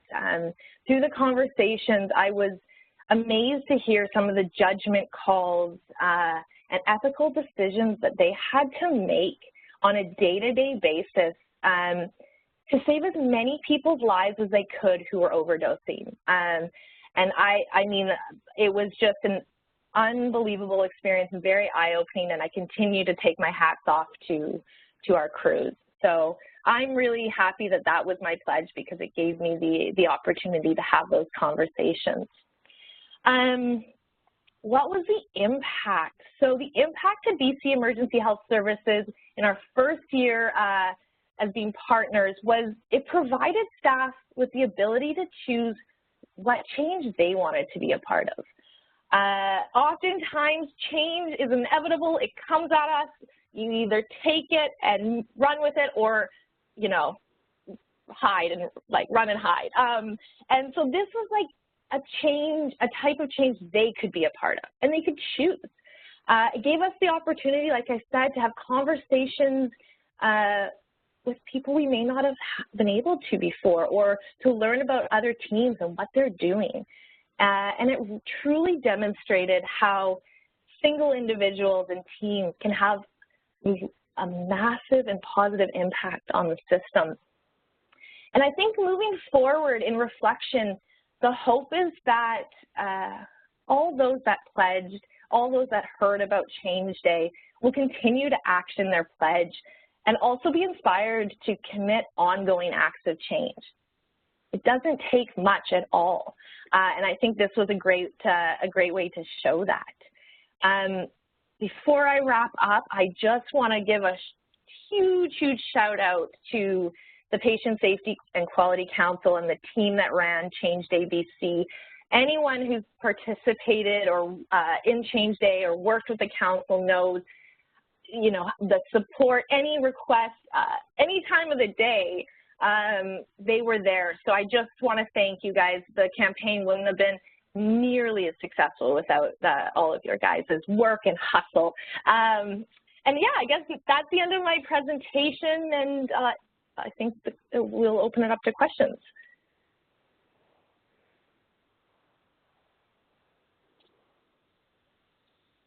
All right. So just giving it a couple seconds. I know there's so many comments going on in the comments field here, Kerry. You know, just the incredible energy you had in the system, and hearing about the power of choosing a pledge and encouraging people to choose a pledge about something they're passionate about. And really loved hearing about the engagement strategies that you leveraged along the way. And we're just going to invite people to pop any questions they have in the chat box, or put your hand up if you have a question, and we'll just watch that. We can always unmute your line.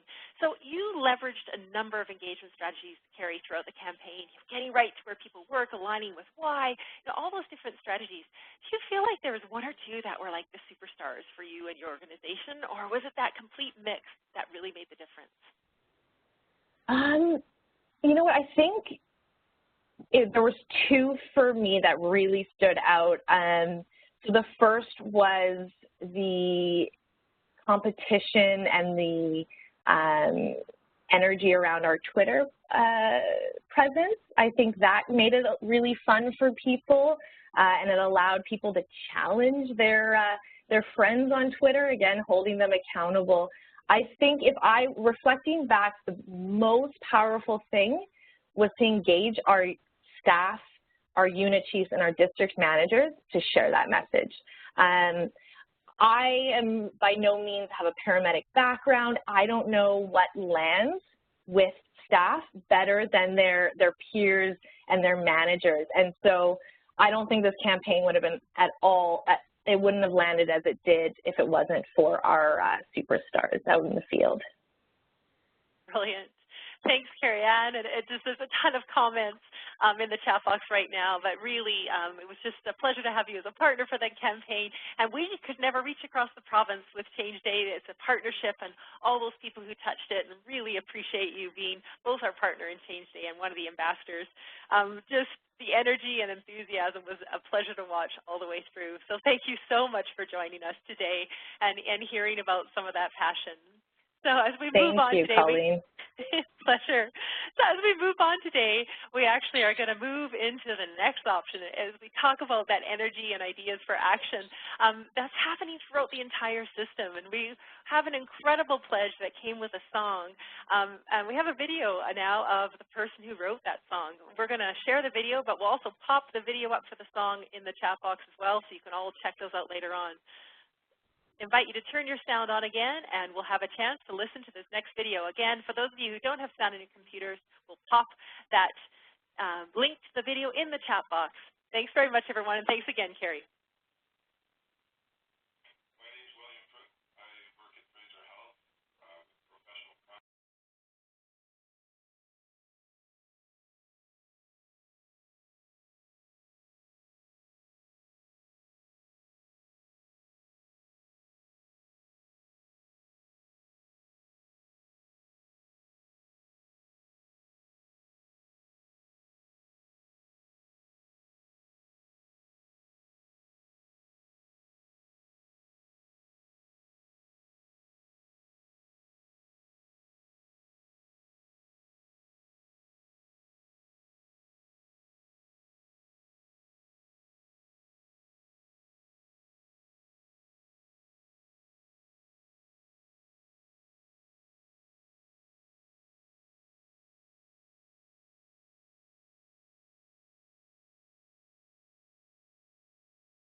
Been an amazing partner for Change Day BC.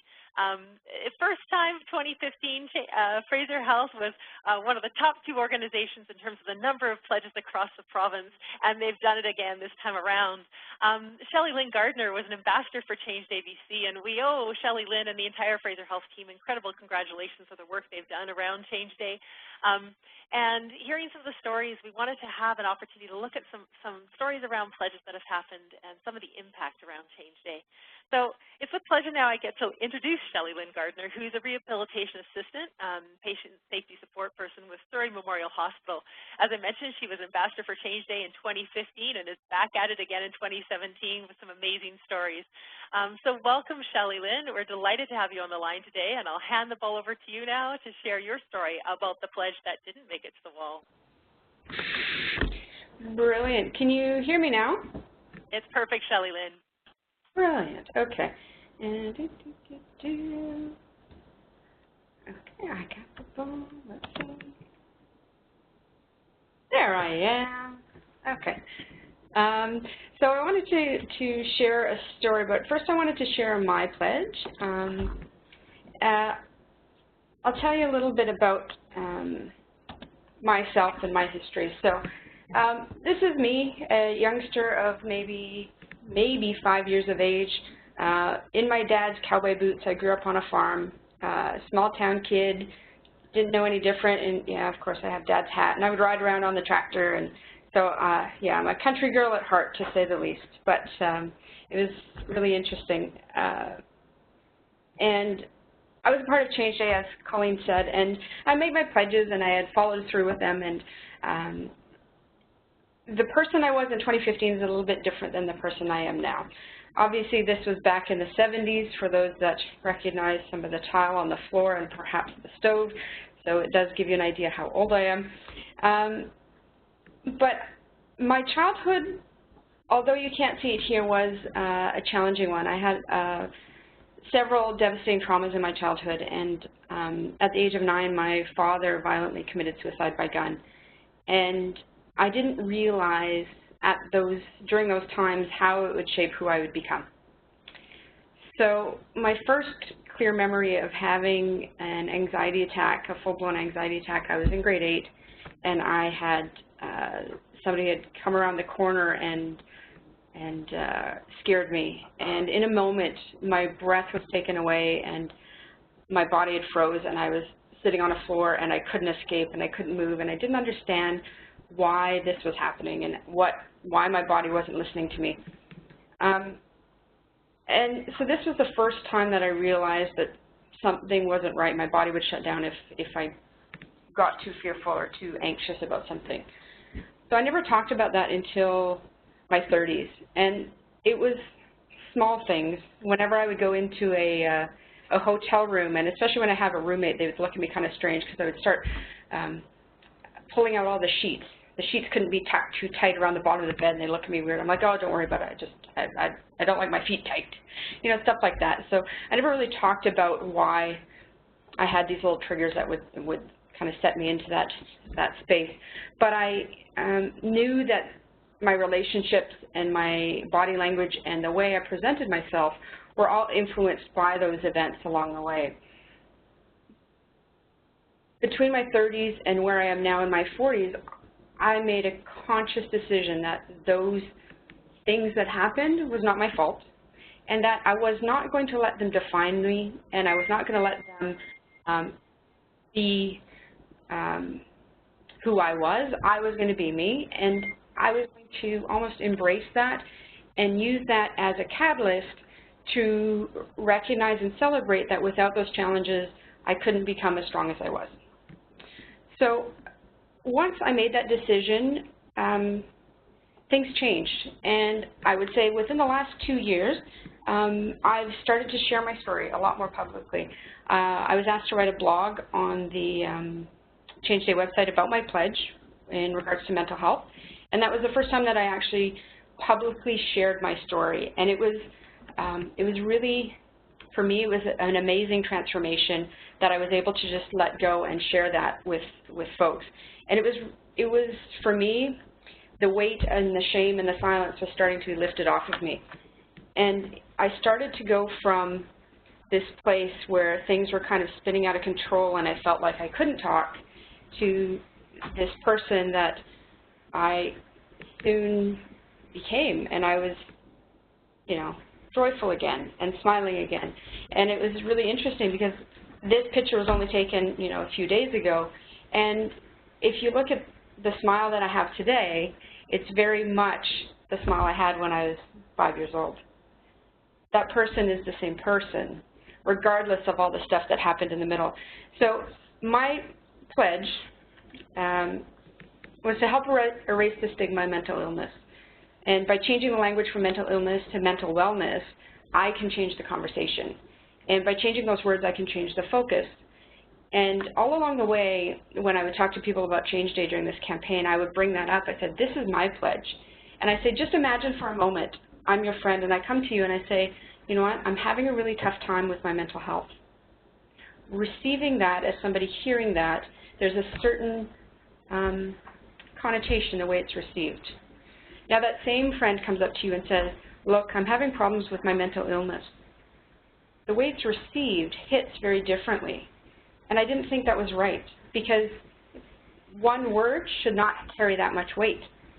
We don't stigmatize people for cardiac issues, and we don't stigmatize people for having a stroke and an affected arm. So why do we stigmatize this invisible disability? It didn't make sense to me. So I really want folks to look at mental well-being and mental health as an integral part and an important part of everybody's well-being. We know that everybody, it's part of the condition of being human, everybody has a mental health crisis sometime in their life. And to them, it may seem like the biggest thing in the world, where somebody else may be like, what are you worried about that for? But for that person in that moment, that is really important. So it's just a condition of being human. We all experience it. So we should actually celebrate when somebody gets a diagnosis. You know, if my friend came, it was really interesting. As I made this pledge, not even 3 days later, a colleague that I've been working with for a very long time came to me and said, you know what, I've just been diagnosed as bipolar. And I was like, that's great. And most people are like, what? She looked at me kind of funny. I'm like, no, that's awesome. Now you know and understand why all this stuff didn't make sense before. That's cool. Now you know. So I said, you know, how can I help? Do you need medication to help balance some of the chemicals? Like, you know, what do you need from me? And I think at that moment, you could see that the tension just kind of started to relax. And she was like, oh, okay, this person gets it. It's okay. So really, we need to look at it as just as important as everything else. And it's that stigma not only around mental health, but it's that stigma around that invisible disability. So I have anxiety, which I've just shared with you, and panic attacks. You can't see. I look normal-ish on a good day, but you know, it happens, and I understand that, and you can't tell. I'm lucky enough to have another invisible disability, and that's chronic pain, which people also can't see. And it's really interesting to see. You see that I have a service dog, McKenna. He's a lovely, lovely, sweet dog. And my partner, who's in a wheelchair from a spinal cord injury, he has a service dog as well. And when we go out in public together, people see the wheelchair and the service dog, and for them it's okay. But I always get asked, oh, are you training your dog? I'm like, no, of course not. He's my dog. Oh, what do you mean? What do you need a dog for? So I always have to justify the reason why I have a service dog, you know, chronic pain and joint issues and da-da-da-da. So I always have to justify my disability rather than people going, oh, what a lovely dog. Tell me about what he does. So it's interesting, that invisible disability piece. So it's so important that we don't stigmatize people and we don't tell them, you know, health is health. And really, if, you know, your brain controls everything else. So let's just recognize and celebrate mental health and mental wellness. So this brings me to the pledge that didn't make it. So I've been very out and active and telling people about my pledge with mental health. And we do these pledge carts, and so you can kind of see this at the top of the cart, and we would go out into the hallway and we would have these carts, and we were going to collect pledges. And I came into the hall, it was kind of quiet, and there was a lady in the hall, and she was curious about what we were doing. Sorry about that. Cold Pink, Family Birthing Unit, room number 227. Cold Pink, Family Birthing Unit, room 227. Cold Pink, Family Birthing Unit, room 227. The wonderful part of working in a hospital. So I went in the hallway, and she was looking at the cart. She's like, what are you doing? And I said, oh, well, this is for Change Day. Have you heard of it? She's like, no, not really. And so I said, so Change Day is about making a promise to change one thing. Make one promise to do something different. And she's like, oh. So I shared her my pledge about mental health. And she was like, wow. She goes, you know what? I suffer from depression. I'm like, oh, tell me more. And she said, I just came back from work. I was off for more than a year. And she goes, you know what? Some days it's really bad. I can't even get out of bed. She goes, but what I used to do is I used to put these notes up around my mirror in my bathroom. And she goes, they were really simple, and it I tried to motivate myself even just to stay out of bed.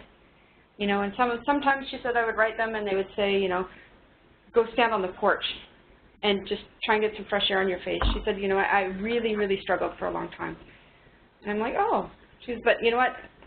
I had to take them all down. My grandkids came over and they saw the notes in the bathroom and they were like, you know, Grandma, what are all those funny notes? Because they didn't understand what it was. She goes, so I just took them all down. I'm like, oh, well, that's kind of sad. She goes, but you know what? She goes, can I keep this? I'm like, absolutely, you can keep it. And as she's standing there writing it, I don't know what she wrote. She kind of had it covered. I didn't ask. And she's like, yeah, I'm going to put this on my mirror. Thank you. And she thanked me for listening to her story. And she thanked me for giving her the opportunity to start putting notes on her mirror again. And this pledge, we'll never see it. It'll never end up on the wall. It'll never get counted. But I think this is one of the most important pledges that happened, because this is the start for her recovery again. And she's just come back to work, and she needs those little notes on her mirror, and that's how she's going to manage her depression. And I was just really touched that she shared her story, and she was able to write that note. And you know what? This little green sticky might not mean much, and it's a 2-cent piece of paper, but you know what? To the world, to her, it really is the world, and it's a start and a symbol of what she's doing to fight back. So I thought that was just a really awesome, you know, the pledge that never was kind of thing. So I really wanted to share that with you. And as soon as I heard it, I shared it.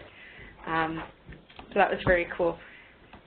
I did want to share, wrap up my presentation. I have a couple minutes here, and I wanted to show you some of the awesome people we have around our site. We've made a goal this morning, well, actually at the beginning. We actually never got started on our Change Day pledges until the 1st of November, because we had so much stuff going on around on our site. So we basically had 17 days to reach my goal of 500 pledges for our site. So we had a very short time to do it, and we pushed pretty hard, and I'm very proud to say that as of yesterday, we made our 500 pledges. And I looked on the top 10, and apparently we're so good that we made the top 10 3 times. So we might want to just put all the Surrey Memorial pledges all together. So I'm really, really proud. And you know what? There were some amazing teams that came out that I never expected before. Like at the very, very top, I got this.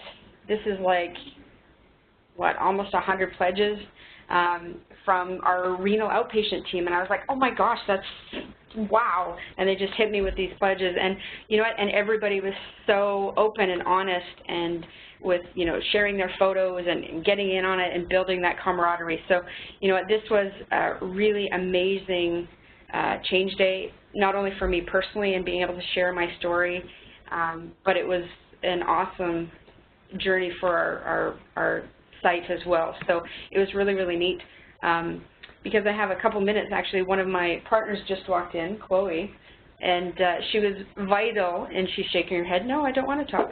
She was vital in making sure that we got some of these pledges. So did you want to share some of your story? She works in pharmacy here, so she's kind of getting put on the spot. Hi, guys. I just actually came to listen to ShelleyLynn speak, just as you did. But this year was phenomenal for us. Like ShelleyLynn said, we didn't actually have a lot of days because we have a lot of other projects that we're doing on our site right now. And we were absolutely overwhelmed by the commitment level and just the love for this project from across our entire site. So yeah, I'm excited that we made literally 10% of BC's goal, yeah. Right? And then that was kind of our inspiration. BC wanted 5,000, so we said, oh, we can do 500, and we did it. So thank you so much. Thank you. Yeah, so that's it. That's where we came from. Brilliant. Thank you so much, ShelleyLynn. I think it's amazing to see you do this yet again. You're kind of our Change Day rock star in terms of starting the journey late, but actually moving on this journey is truly remarkable. Thank you for the bravery and courage to share your story and also share the story of the patient. you know, when we think about the ripple effect of Change Day, when we think about the power of single acts or single pledges, whether they're pledges that make it to the Change Day site or they're pledges that somebody takes away and it helps them, that's what this is all about. It's about engaging people in positive change for the system, for themselves, for those they care for. And I think it's just so inspiring to see the energy and excitement you're able to generate in this. So can't thank you enough for being our partner and an incredible ambassador yet again, and for being so brave to share your story along the way. So thank you so much, ShelleyLynn. We're truly honored to have you join us today. Thank you so much for the opportunity. I must say, my change agent journey started, you know, in 2015 when I first heard Helen Bevan, and when I heard that I got the opportunity to be on the same webinar as Helen Bevan, I was like, oh, so it was very, very, very cool to say that, you know, I officially am now a change agent. So that was a really, you know, tick that box off. So that was really, really cool. So thank you very, very much for the opportunity. Well, thank you so much, ShelleyLynn. It's just a pleasure to have you join us. And we get to have a little break again and have another one of our amazing Change Day videos. The next one is from Self-Management BC. For those of you who participated in the walking challenge that happened this time around, Self-Management BC was the inspirational source of that pledge and that incredible challenge. So we're going to hand it over to Sue now, and we're going to watch this video. It's a really nice, wonderful, light one, and it's kind of fun to see what the team did. So here we go.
It's so fun to see these pledges come together and see the videos in action.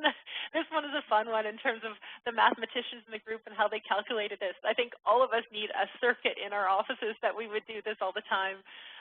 Anyway, it's so brilliant to see these pledges in action and the ripple effect they do have and getting a whole team up and moving as part of their work. So it's our pleasure now to move on to our next presenter. So our next presenter is Alix Arndt from ARN-BC, the Association of Registered Nurses at BC. And Alix is another one of those sort of Change Day veterans. She's back again. So we first had the pleasure of meeting Alix in 2015 when she joined us for Change Day, then started making a lot of noise. And yet again, we've got her back sharing her energy and excitement and brilliant ideas along the way. So thank you so much for joining us. I'm delighted to have you here, Alix, and I will be your slide advancer for today. Oh.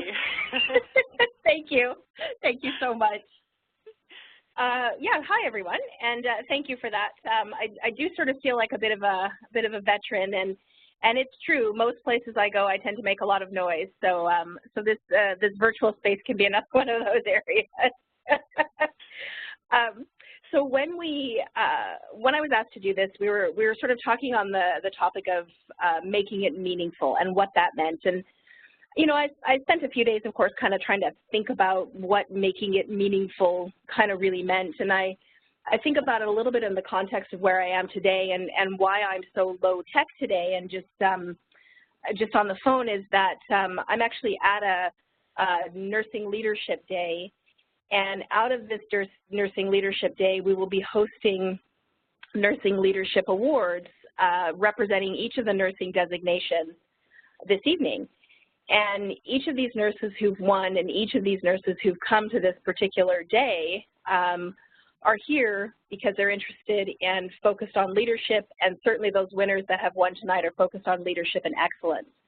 So this is kind of my lens, and when I think about making it meaningful and I think about leadership and excellence, I think about thinking beyond yourself as an individual and thinking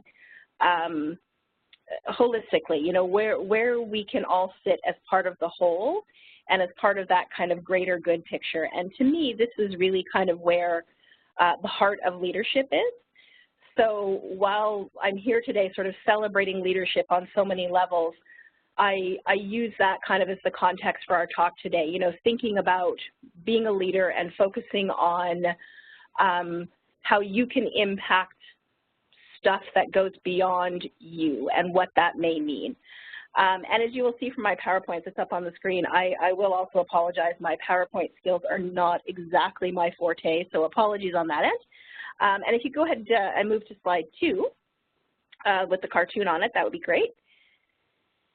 So, you know, again, just one thing I kind of wanted to just sort of bring as I guess there's a little bit of background here is one of my functions at the association is to work with the social media accounts. So it's obviously a medium that I feel is important, that I'm very comfortable with, and that I believe has true and real impact on people and systems and structures, and that can be good.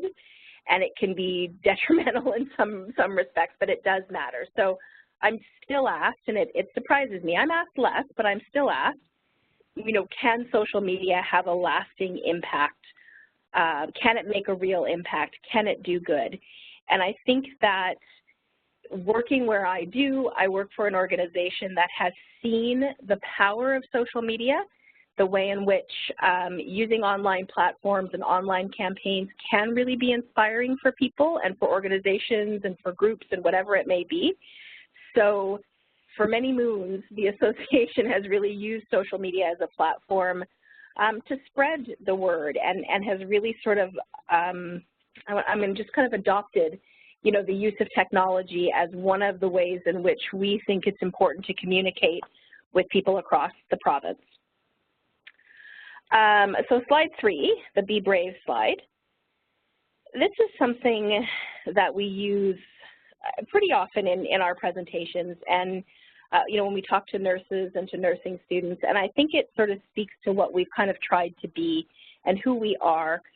So in policy and advocacy, you have to be willing to have some uncomfortable conversations and push the envelope and kind of get your brave on, right? So you have to be that. You have to be willing to do that. So nursing and nurses have to be brave in order to be advocates for the profession and for patients and clients. And we also know that being brave doesn't simply mean complaining or whining about something. It's about putting into action a solution to a problem.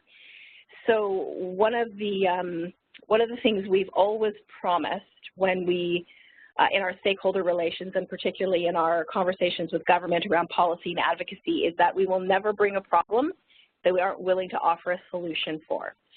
So, and for us, this is part of being brave enough to have that conversation, right? To say, here's a problem, and we think we can be part of the broad solution. And I will say that many a time we have been approached by nurses using social media as a way to remind us that you do have to be brave sometimes, and you have to be willing to think big picture and be willing to change the way you think in order to impact lasting and big change. And we've been very grateful for that. It's not always, you know, like I said, these aren't always necessarily the most comfortable of conversations, but you have to be willing to have those conversations. And last slide before we kind of get into our pledges, slide 4. So I don't know how many people are aware of this, and certainly, you know, it's not a huge point, but we are not an organization that is big at all. There are 9 of us on staff at the association. So this is 9 people in an organization in comparison to, you know, other organizations in our sphere that may have employees into the hundreds. So there are 9 of us who can make this happen. And to me, this really shows that a group of dedicated and committed people who really want to put their capes on and focus on, you know, flying once they've got that cape on can actually make it happen. So again, this is, you know, this is all just to sort of set some of the context for who we are as we start to really look at some of the pledges. So slide 5, sorry, I just lost my screen there for a second. So slide 5, who we are is positive, action-oriented, and we remain focused on finding, as I said, those solutions to the problems and the challenges, and we remind ourselves every day that the work that we do is bigger than any adversity or challenge we face, and it's certainly bigger than us as individuals. So when we signed on for Change Day several years ago now, a few years ago now, 2015 now, there wasn't even really a question. No one said, gee, should we do this? Do we want to? Is it something we want to think about? We didn't even, there was just no question. The answer was, yes, of course, we're going to do this. And yes, of course, we're going to be part of this. And yes, of course, we want to use this medium. And yes, of course, we want to be able to have these conversations. So it's just always kind of been a bit of a no-brainer for us. And you know, as, you know, we've had different colleagues come and go, and we've had, you know, different board members be elected throughout this process, everyone wants to hear more and learn more about what Change Day is and how they too can participate. So they want to talk about previous Change Days and the impetus behind it and what it means and how they can participate themselves, if not necessarily through us at the association, through their own work sites. And I think that that's pretty cool, actually. There really has never been a question from our perspective that this was something that we wanted to participate in. So when I look at these pledges on this slide, sorry, I'm just catching up on my own screen here. You know, if I look at Matthew's, I remember Matthew saying to me when he was thinking of this slide, you know, is this one okay? You know, is this a reasonable thing to pledge, you know? And I mean, the answer was, of course, because self-care and the idea of being physically active and living a well-balanced life and taking care of yourself is something that certainly healthcare providers are not always the best at. You know, that's high stress jobs, demanding jobs, and very often I think health providers can let the problems of the people that they care for and the issues and the needs of those surpass their own needs. So what I loved about Matthew's pledge was his ability to really clarify and make it clear that, you know, taking care of yourself is not selfish. You matter too, and the people providing the care, the people providing the administrative support for the care providers, whatever it may be, everyone is entitled to taking care of yourself because you matter in this kind of big picture as well. And when I look at the other pledges on this particular slide, so Sally, Winnie, who was a nursing student who was doing a practicum with us, and Patrick, they're all interesting to me because there's a theme that you can sort of pretty clearly sense here. And no one conferred, you know, about these in particular. It just kind of came up this way, and I found it very interesting. So the theme, you know, the thematic approach around this is challenging the inequities, not being biased, not letting your biases show. And Patrick has really kind of anchored it with his perspective as our policy lead is it's right back to the core. The patient voice informs any and all policy decisions. We don't forget that voice. We think about that, We have a committee, an active committee that provides patient input and perspectives into what we do, because at our core, what healthcare providers do is care for people. And if you're not listening to those people, you're not doing your job very well. So I think this is important. I think, Sally, you know, in terms of talking about challenging the inequities that, you know, people may see in terms of healthcare, is also really about listening to what people tell you. Very much so, very much about listening to what people are trying to say. And for Winnie, not letting her biases affect the care that they provide. We all come with bias. It's just human beings do that, but cannot let that impact what you've done. So I loved these, and I grouped these, you know, thinking about them kind of, as I said, through this thematic lens. And I thought it was really interesting that each of these people sort of spoke kind of thematically around this. So if we look at slide 6, so these are Val, Dawn, and Tiffany, and I call them our listeners.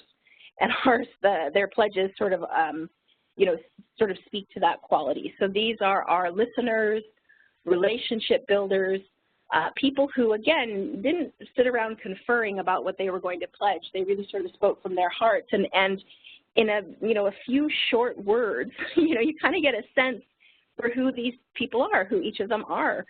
And what was interesting about this crew is that they wanted time to really think about their pledges. So, you know, we talked about this, talked about doing pledges, you know, certainly talked about the whole change day idea and what it meant. And some people were quick to bring up pledges, and others sort of said, and these three in particular, Dawn, Valerie, and Tiffany, they wanted some time. They wanted to digest what it meant, digest the big picture, and sort of get a feel for what they really wanted to say. And it's interesting because it speaks volumes about who they are. And this group of leaders, you know, the three that I've mentioned here, Patrick's is a repeat obviously on this page, but you know, this is a group of leaders who understand the importance of really listening to what people are saying and ensuring that that sort of client-centered, relationship-centered focus is at the top level of what they do every day in their respective jobs, whether it's direct client care, whether it's in, you know, policy, whether it's in a research area, whatever it may be, administrative, managerial, whatever it may be. That's the focus. Listening, hearing, understanding, building relationships, and creating value for the system and for the work you do by virtue of being inclusive and relational in your approach. And I think that's, I think those are, they've been really important pledges for me to read and for me to get a kind of a nice sense of how they think about things. And what's not here are the number of people that we've talked to at many, many, many events, as I'm sure everyone, you know, on this call has and does all the time as well. You know, when we go to events, we bring, you know, the change day information and pledges and buttons and all of that. We always bring it with us, and we always have the conversation with people about it, and everyone is interested in it. Everyone that we talk to is interested in the idea of it and interested in the way that they can participate. So, and they, in turn, of course, I hope participate through their own jobs, their own work sites, their own way of doing it. But it's offered us a nice opportunity to be able to utilize this Change Day platform and expand the way in which we're able to talk to people about how they can have a stake and a real way of sort of impacting the system kind of long term. And I think that's pretty cool at the end of the day. So if we look at, so this is slide 7, it's the LORAX here, so from the LORAX. So I want to note that, I mean, of course, I think these are fabulous pledges that my colleagues have come up with, and this isn't limited, you know, what we do isn't limited to what you see here. So for sure we collected pledges, sent them in, we wanted to participate with our healthcare colleagues and people around the province who are making a difference every day and who also have submitted wonderful pledges. But we also wanted to think about how we could take these pledges. So now that we've done this, now that Change Day is here this year, now that we've talked about this, how do we take the pledges that we've made, how do we take that thinking that everyone's done as an individual around these pledges, and how do we utilize that in our long-term planning and our strategic thinking? So how do we take these concepts and make them part of our big picture goals and planning? And, you know, again, it's always so interesting to me because it's not that, you know, anyone sits around and says, we are going to do this and this is how it's going to be done and decides that.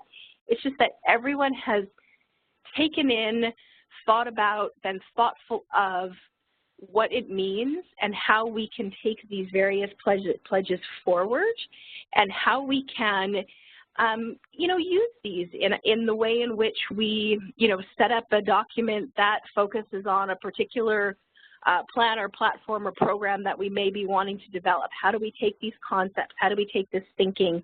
How do we take this big picture? And how do we honor that, the thought that's gone into it? So while Change Day is a day, for us and for so many people who participate this and across the province, we know that the commitment to honoring these pledges is not just today, it goes on every day. So it's a nice reminder to think about this day in particular, but what the real impact has been is that it reminds us to think about these pledges every single day and how we can model those in our work and our behavior, even in our personal lives. It doesn't have to just exist in a work perspective, but how we can model that every day going forward so that Change Day becomes, you know, something you just kind of live. You live with that pledge in your head.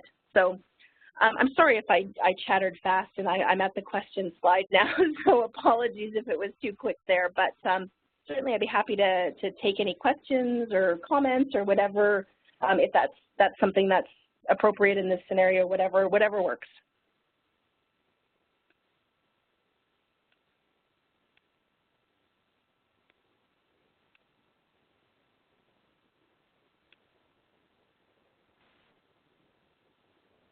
Thanks, Alix. This is Sabrina. Yes. Hi, Sabrina. Hey, how's it going? Okay. Thank you for that. And I just had a question for you. So we heard Jim talking this morning, too, about how to make change stick. So moving forward, how do you think that, you know, participating in Change Day and the whole campaign and with your team, how do you think that you're going to keep this going and kind of making it stick in your organization or even personally? Yeah, so what we've done actually is we've taken copies of our pledges. I mean, it seems like such a simple thing to start with. We've taken copies of these pledges and we've put them up in our boardroom and in areas of the office where we work and where we think every day. So we have actually a visual reminder that sits in our office of exactly what we've all said and how we've said it. And, you know, again, it's not that it's not that you necessarily sort of make a conscious effort every day, but if you can look up and see what you've said and see what you've pledged, even in your grumpiest, grouchiest day, and think right, there is a big picture here. There's a perspective here that I want to keep going forward. So for us, just that kind of visual piece has really helped in doing that. And the other thing I think that happens, and you know, it's one of the great benefits of a smaller team like we have, we remind each other.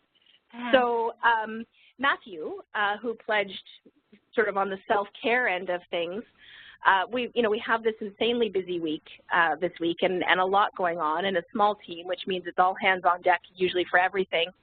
Well, Matthew woke up not feeling well a couple days ago, and his immediate thought was, oh, I'm going to let everyone down. I'll work from home. I'll do something. I can't drop the ball. I feel terrible. And everyone's immediate response was, no, you know, you get to be sick.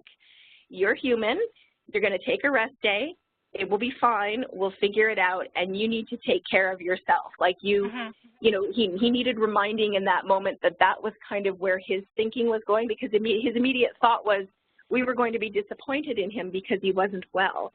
And I mean, that couldn't have been anything farther from the truth. So you sort of can check each other as well in the process. And that's a great point, I think, to bring up, is that kind of make it a group thing and keep each other accountable, because you're right, sometimes we do forget about taking care of ourselves or holding ourselves accountable when there's so many other things happening. Yeah, it can be really tough. I mean, you can feel really badly if you feel like you're letting people down, right? But at the end of the day, everyone has to do that, and he just needed to be reminded in that moment that, you know, it's okay. It's like you can not be in today. You can get yourself well. You can do all of those things, and we're here to support that for you. We don't want you to be sicker. We don't want you to be unwell. We're here to support this for you. So let us do that as your colleagues and people that you know well. We'll take care of that. That's a great point. Just looking in the chat box and wondering if anyone else has any questions for Alix or any other thoughts coming out of these presentations today.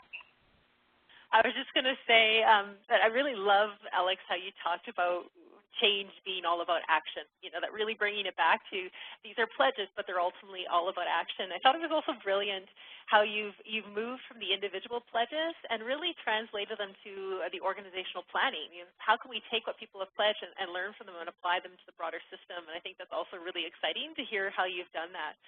Just kudos to you and your team again for. Oh, thank you. Thank you so much. It's really our pleasure to be able to be participating in this. It's everyone loves doing it. Everyone is, when the buttons arrive and we've ordered the package of materials, everyone's excited to be able to talk about it. It's brilliant, and really thank you for joining us. And we're not seeing any questions in the chat box, no hands up right now, so we'll maybe move along from here. But just really, really wanted to thank you so much, Alix, for joining us. A pleasure. Fabulous to hear about what ARNBC has done again this time around, and we really appreciate your partnership as ever in Change ABC. We hope you enjoy your event today and enjoy everything that's going on over there. We will, and we will continue to participate. We'll continue to live our pledges, and we'll be back for 2018. Wonderful. We look forward to it. Thank you so much. Thank you all very much. It's time again for one of the most amazing Change Day videos. This one's from the Health Employers Association of BC. The Health Employers Association of BC, while a relatively small organization, has been an incredible partner for Change Day. And one of the reasons, or one of the reaches of their partnerships, is also because they're linked to so many organizations throughout the province. They've played a huge role for Change Day in helping to extend the reach of Change Day.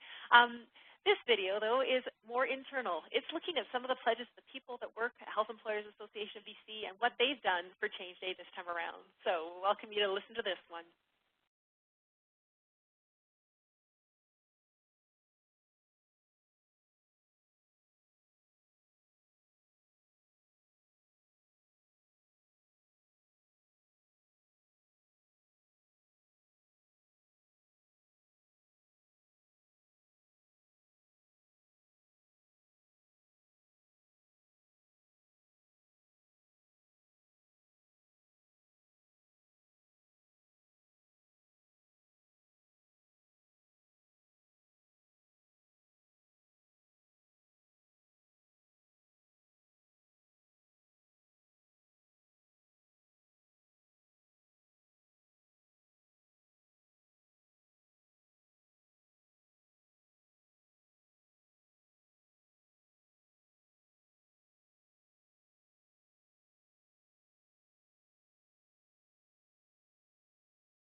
Brilliant. So it's another video today. We've got one more still to show.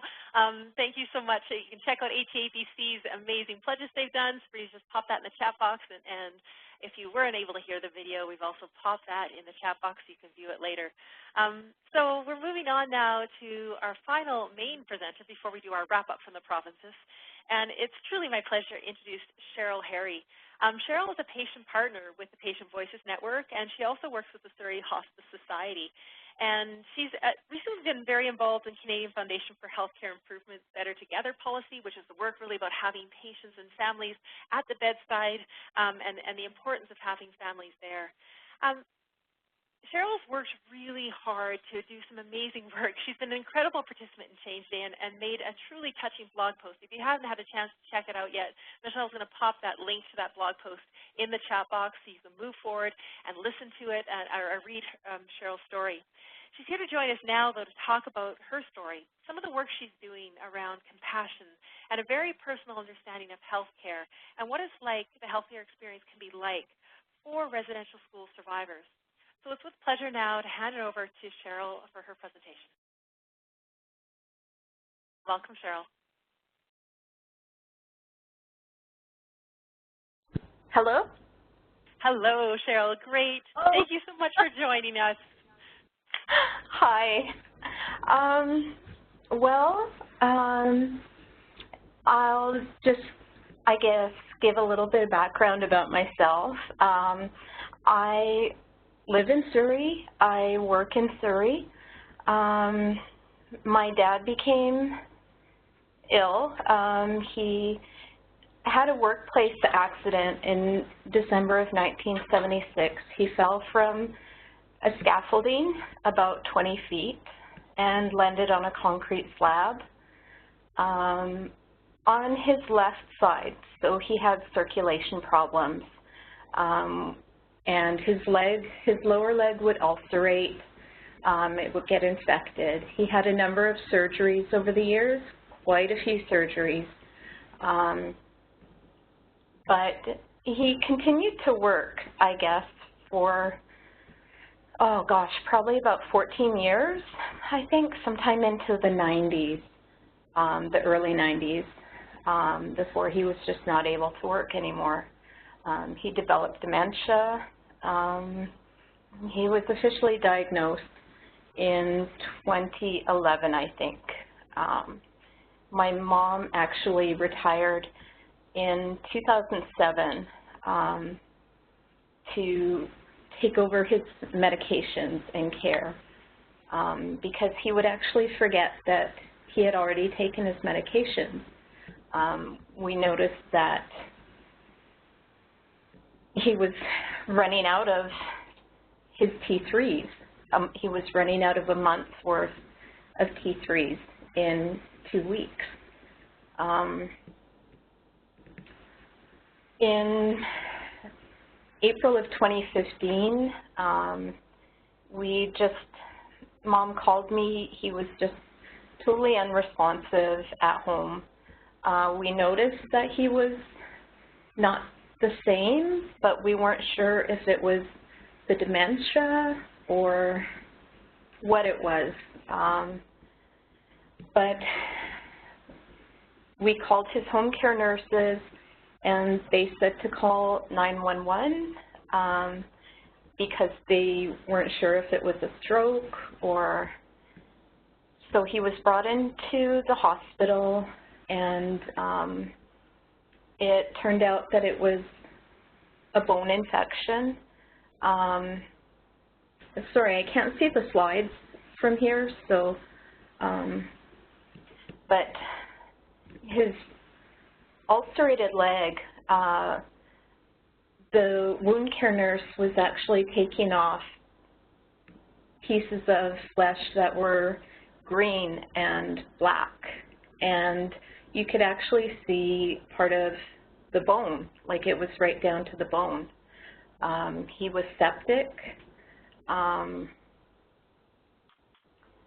yet he was septic, so he was cited as having behavioral issues in emergency. But this only happened when Mom and I stepped away.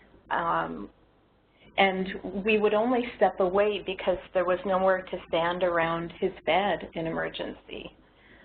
When we would come back to the bed,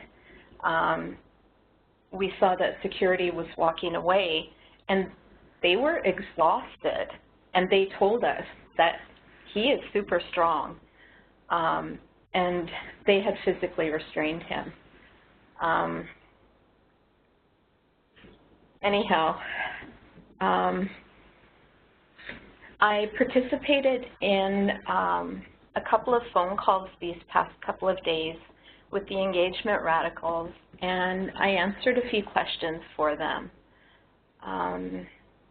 So I guess I'll go back and just tell you a bit about my dad and who he was to me and to my family. I always thought my dad was a really strong person, just physically, and his demeanor, and just everything he did for everyone. I say that he is the ultimate survivor and the ultimate provider. He worked hard for our family. He was an iron worker. He worked on the original dome of BC Place. He actually stood on top of it when it was first raised. He built buildings and bridges all over BC and the Yukon. He did all of this even after his work accident. He lived in pain every day for 39 years. But he worked hard and he played hard. And this was difficult growing up. Difficult for me even as an adult and even now. But now that I understand what he went through in his childhood, being taken away from his mom and being taken away to residential school and what happened to him in residential school, I understand why he was the way he was. When you're taken away from your parents as a child, you aren't given the foundation or the certainty of parental love, the safety and protection, your language, your culture. So our childhood was hard, probably because his was unbearable and traumatic. But I know how much he sacrificed for us, so I just love him so much.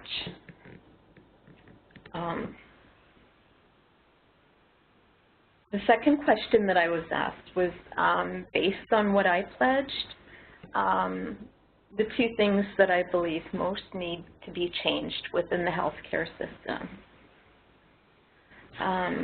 So Dad was in the hospital, the tertiary palliative care unit, and the hospice for a total of 7 months and 1 week.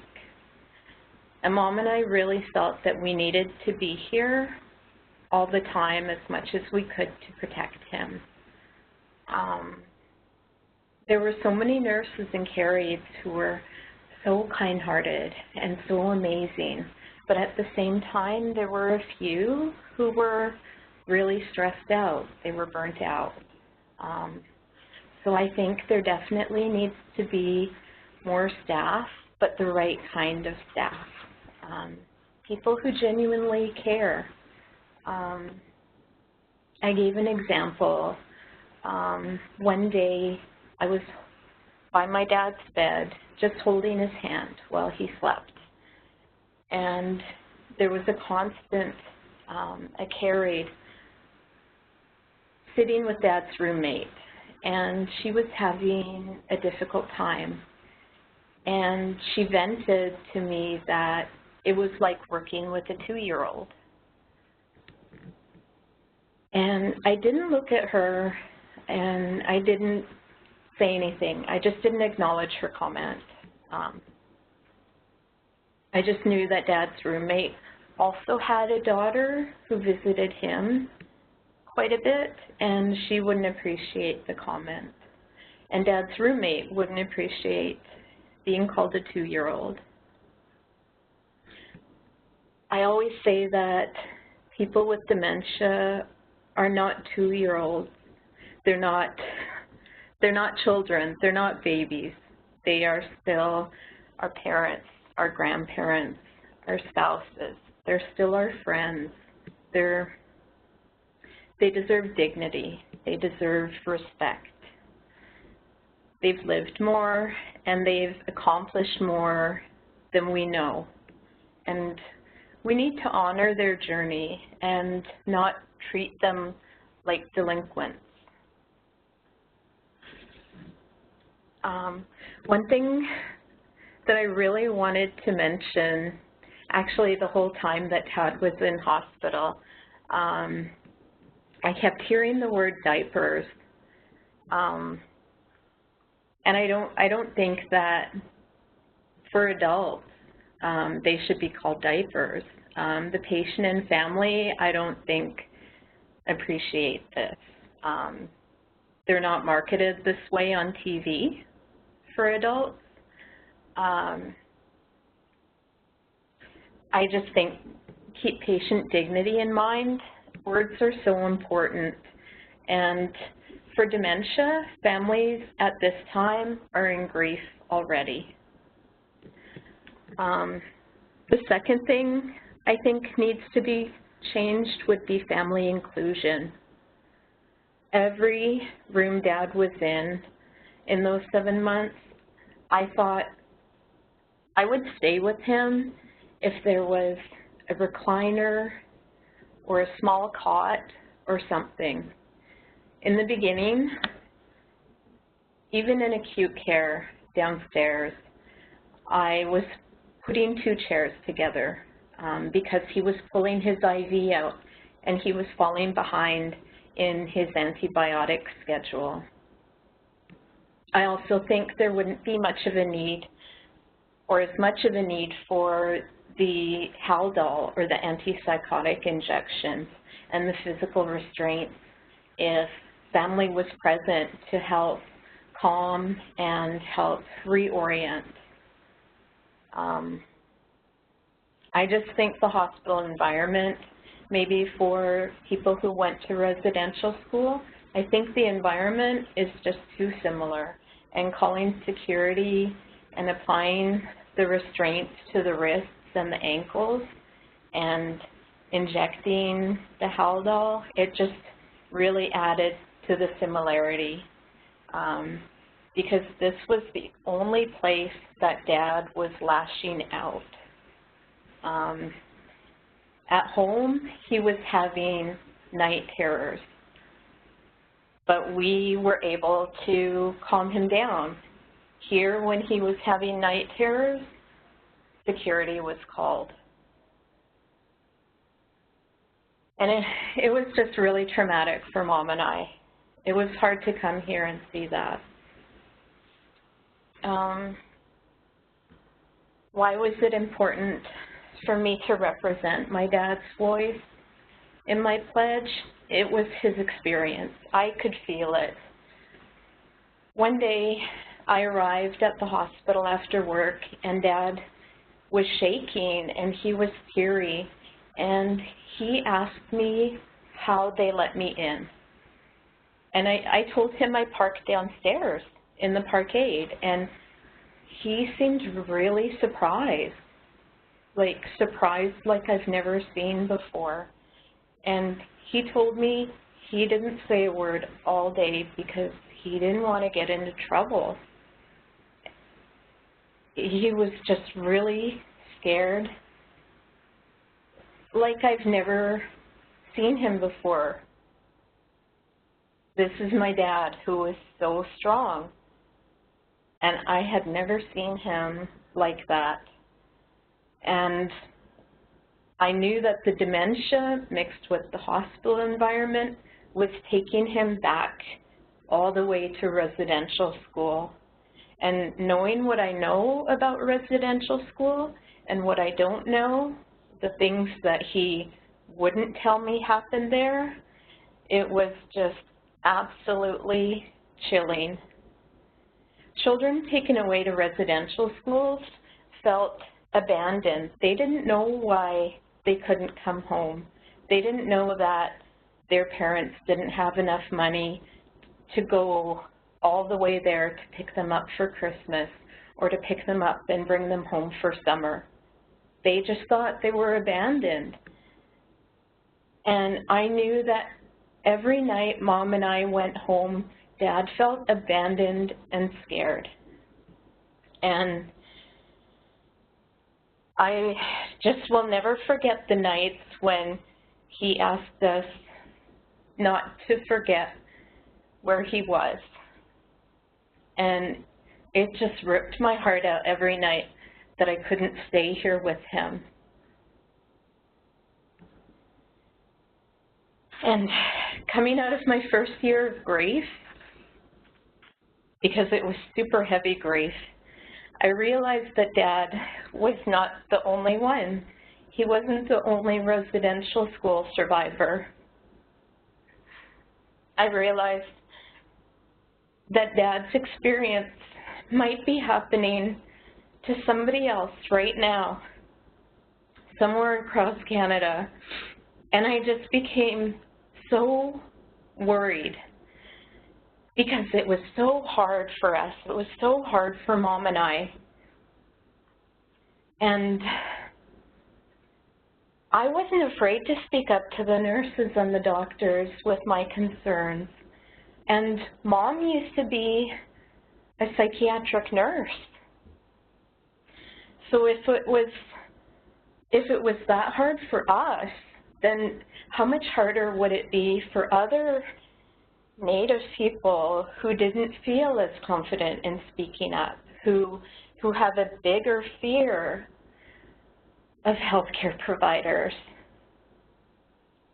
It just really bothered me so much that it kept me up at night, and it still does. And I just really thought I had to say something to somebody. So the fourth question, in what ways do you think you'll know the healthcare system is responding to your call for change? I think when we feel safe, comforted, and protected by our healthcare providers, when we don't automatically freeze when they speak to us. Actually, the hope would be that they speak with us and not to us. And there's a huge difference. And I really think that we feel it and we know when it's happening. And my grief counselor said it's actually a fight, flight, or freeze reaction. Also, I think when I don't hear so many stories of people being afraid to go to the doctor or afraid to go to the hospital, or if they do, so many stories of negative experiences. I would love to hear positive experiences. I'd love to see inclusion and hear more stories about it. Families know the patient the best. If they're included, it can only enhance patient care and safety. Any words of wisdom for change agents on the call? Behaviors in dementia are understood to be responses. They should actually just be called responses because there's no real incentive to solve a behavior. It's just a behavior, and it's almost frowned upon, even with children. But a response is something that you have to figure out. What happened? What caused this? We need to look deeper. Residential school survivors have lived the unspeakable, and I don't think they should have to relive it or be re-traumatized in the hospital, palliative care unit, or in the hospice. it did happen in all of those places with my dad. Families shouldn't be traumatized while visiting their loved ones. But this did happen with my mom and I. If trauma is happening, we should walk people through the darkness and not contribute to it.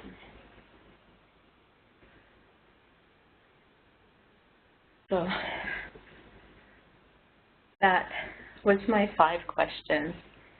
And I have to apologize, I can't see. I had a PowerPoint presentation with a lot of pictures and more information, but I can't see it from this end.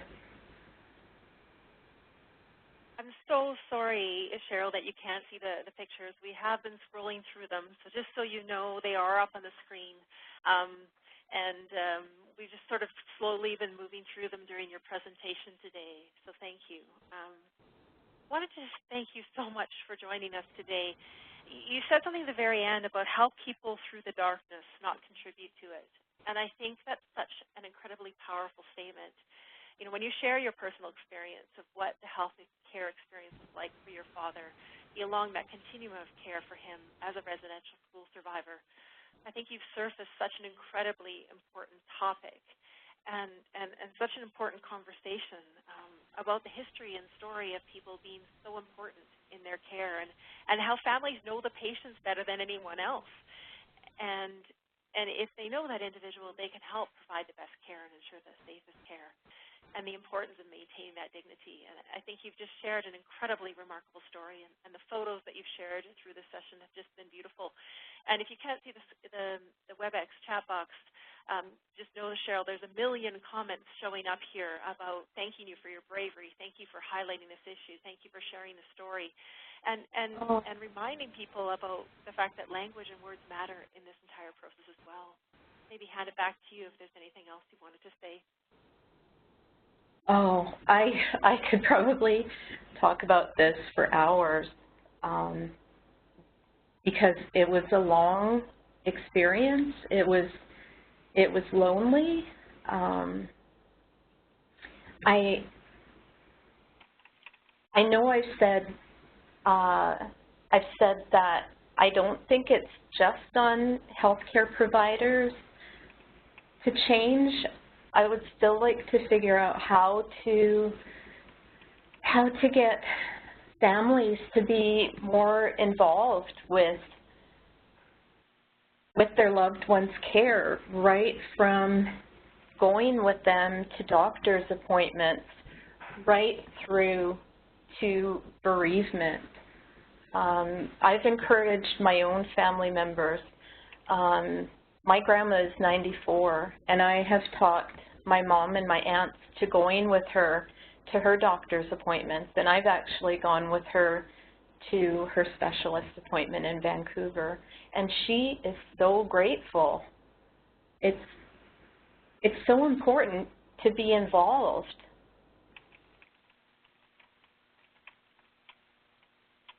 It's so important to be involved in the hospital. I was speaking with somebody else about, I started volunteering with the Hospice Society, and my mom and I were having a conversation about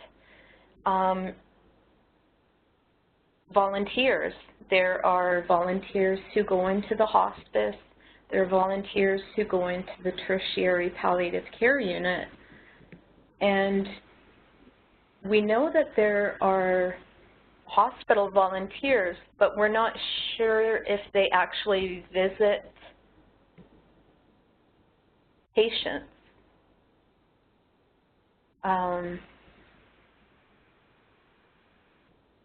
Patients with dementia who are in the hospital, I'm not sure, but I think they tend to be in the hospital for a long time, and it's a lonely time.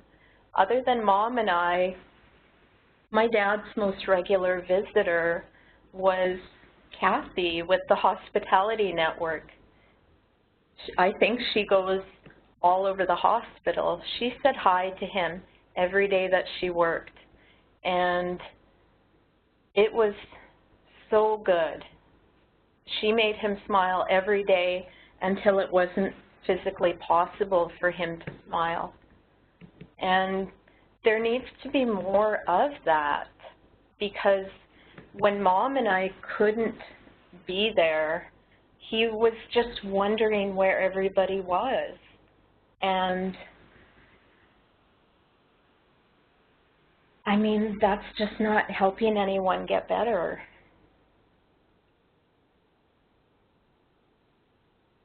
I would just love to solve so many more problems. I would just love to be there for so many more people. And I think that's the gift today, Sheryl, that you've really given us. And just to thank you so much for sharing the story of your father, sharing the photos along the way, and sharing, I think, that really key message you leave us with as we all move forward around change and transformation is that by sharing this story, I think there's that potential for that reach and that ability to do more. So thank you so much for joining us. Thank you so much for inviting me. We're truly honored. Thank you.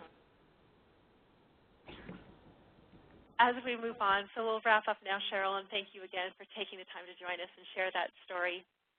We've been interspersing throughout the day some videos, Sheryl, and now it's time for yet another one. This time it's a video from Island Health and some of their stories of their pledges in action.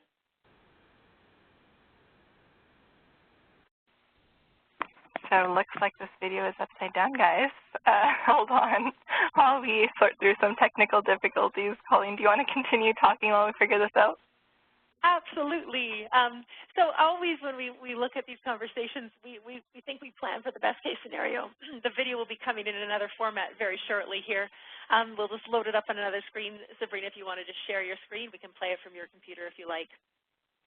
So when we think about it, though, and just having the conversation, really invite people to comment in the chat box on what we've just heard and learned from. There's been a lot of conversations about the powerful message that we hear. And I think when we talk about Change Day and we hear all the incredible stories of the pledges, we see the potential of the ripple effect. So when we know somebody makes a pledge, and I think your pledge in this case, Sheryl, about really sharing that personal experience of your father, the ripple effect is the reach you've had of everyone on the phone today and the recordings that people will listen to. So the opportunity to learn and share, and I think that's what Change Day is all about, the opportunity for us to do exactly that, to learn and understand the ripple effects of these incredible changes. So thank you very much. I think I can hand it over to you now. Is that good, Sabrina?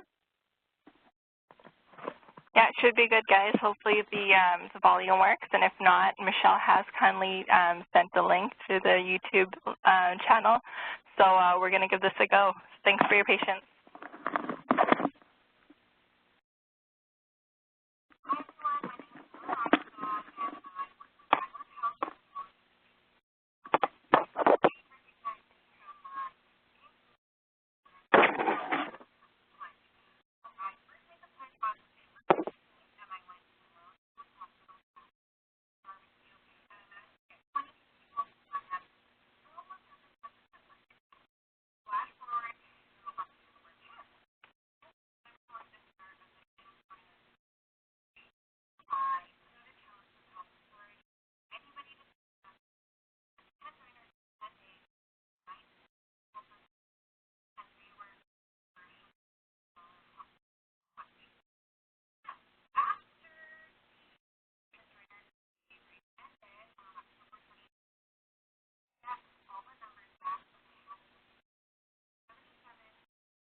All right. We will be sending that video out after the fact so you can all check it out.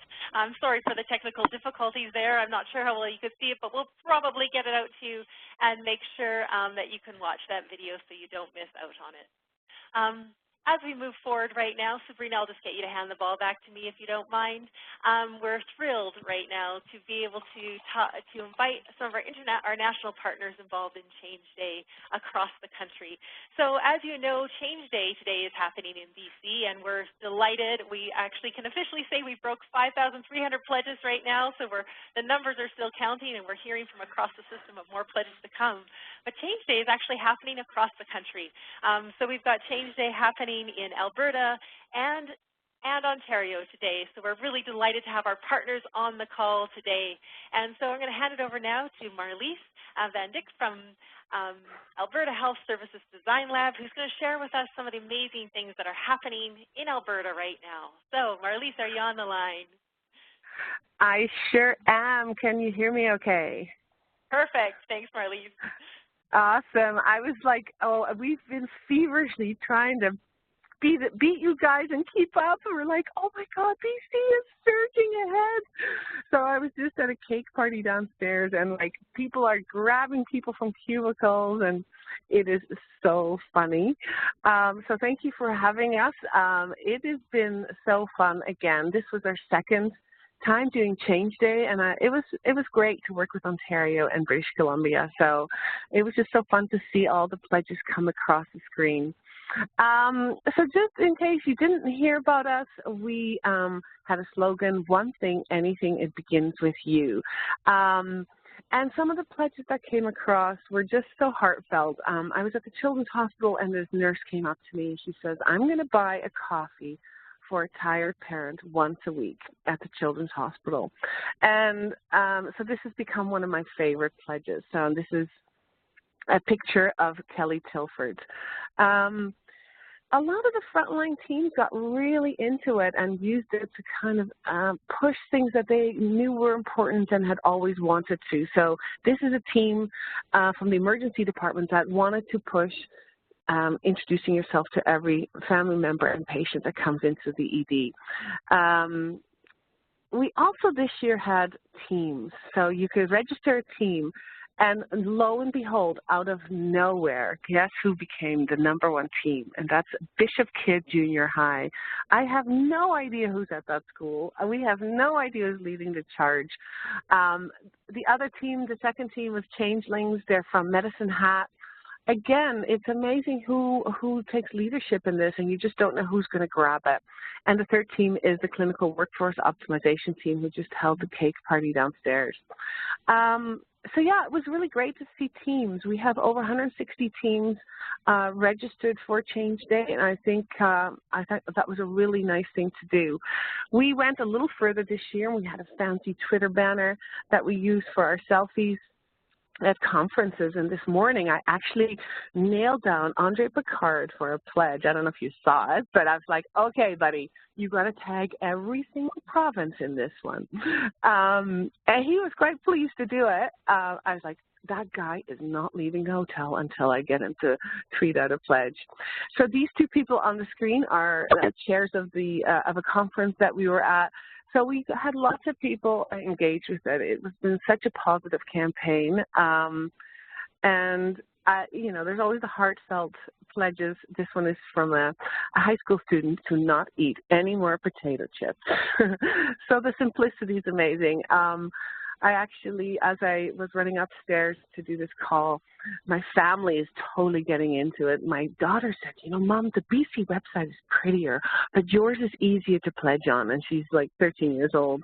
I'm getting my husband to pledge at work. So a lot of people are really excited about joining forces, and I love doing it as 3 provinces. I'm hoping that next time the entire country will participate. And that's it for me. Thank you so much for having us on this WebEx. It's always great to hear your energy, Marlis. We're thrilled that you could join us today.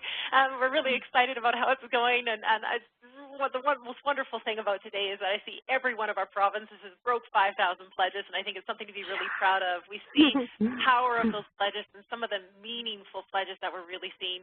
I don't know if you got to hear Sheryl's presentation about this incredible pledge she had to really increase awareness around residential school survivors who experienced the healthcare system, and I think these sorts of pledges just have such a ripple effect of positive change. So we're thrilled to have you join us, and we're going to hand it over now to our partner in Ontario now. Nicole Yatta is the partnership lead with strategic partnerships with Health Quality Ontario. Ontario is in its rookie year for Change Day, so this is the first time they've done Change Day, and they've done amazing. They broke 5,000 pledges. They're on their way, and they're still growing. Their numbers are going all the time. So we're going to hand it over now to Nicole, who's going to share some of the stories of what they've done in Ontario. Welcome, Nicole. Hi, thank you so much. Huge thank you to the other provincial quality councils for having us on today. Just wanted to say that we have been very careful throughout our campaign to communicate that Change Day is not just a day, and this webinar really shows that in spite of our campaign's name, this is not about one province. And so we are really working across the system, across the country, and indeed around the world to improve compassionate quality care. So we're so excited to see the momentum in this campaign. So as alluded to before, this is our first year, and we have cracked 5,500 pledges. So we're very excited about that. And we've really gained momentum, especially in these last few weeks. Which is why we're especially excited to announce that we are doing Change Day in 2018. And so we can really be continuing to grow together as a community of those who are committed to improving care and really making a change. So I would now like to show a video, I believe that is all queued up, that is going to summarize this first year of our Change Day Ontario campaign.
I couldn't have said it better myself. So yes, we're very, very proud of our campaign, and just sorry for context for those of you on the line, those last two speakers were the CEOs of the two co-sponsoring organizations for Change Day. So that was Dr. Joshua Tepper and Gail Pitch, and we are just very excited, as it said, to see you in 2018 for Change Day and really keep building this momentum. So again, huge thank you for having us on this call, and we look forward to working together again in the future. Very exciting. Brilliant. Thank you so much for joining us today, Nicole, and congratulations to Ontario and Alberta, our partners across the country, for all the work you've done with Change Day and the incredible success of your first campaign. We're going to wrap it up now. We're on the very end of the home stretch of the webinar today. Just a few minutes left, and we want to get you wrapped up on time. As we finish up, we really wanted to take the time to say thank you. Thank you to everyone who made Change Day possible. And who are these people? You know, we broke well over 5,000 pledges now. We're looking like people are sending them from all over the province. So they're going to keep coming in the door, and we are committed to still accepting those pledges in print form, and we'll have our website open until December 15th. The entire campaign wouldn't be possible without our partners. We had over 68 partners across the province helping with Change Day. We had our incredible Change Ambassador Network, over 700 people reaching out across the province. Without each of you, we couldn't possibly have the extent of the reach that we had. Over 51,000 materials have been shipped out across the province, which is amazing when you think about that reach. And while pledges are still coming in the door, I really want to pause to celebrate the meaning of those pledges. You know, there's been pledges on listening more to patients, for taking the time to introduce yourself by name, volunteering with mental health organizations, raising awareness about the opioid crisis. These meaningful pledges have a ripple effect that will go long beyond the day itself. And so kudos to everyone for the incredible job you did pulling this day together and for actually allowing us to have this incredible opportunity to celebrate all these pledges. So thank you for making your pledges and your action on it. As we wrap up today, we really want to remind you to share your stories and impact. So send them our way at Change Day at bcpfqc.ca.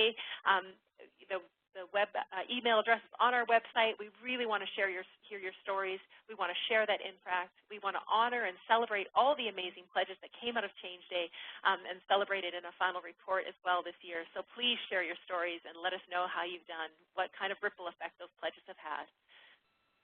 Last but not least, we always have an evaluation of these webinars. We'd really like to invite you to take a few moments to do that. We want to learn. We want to improve. We always want to make it better. It's all about change and transformation for us, too.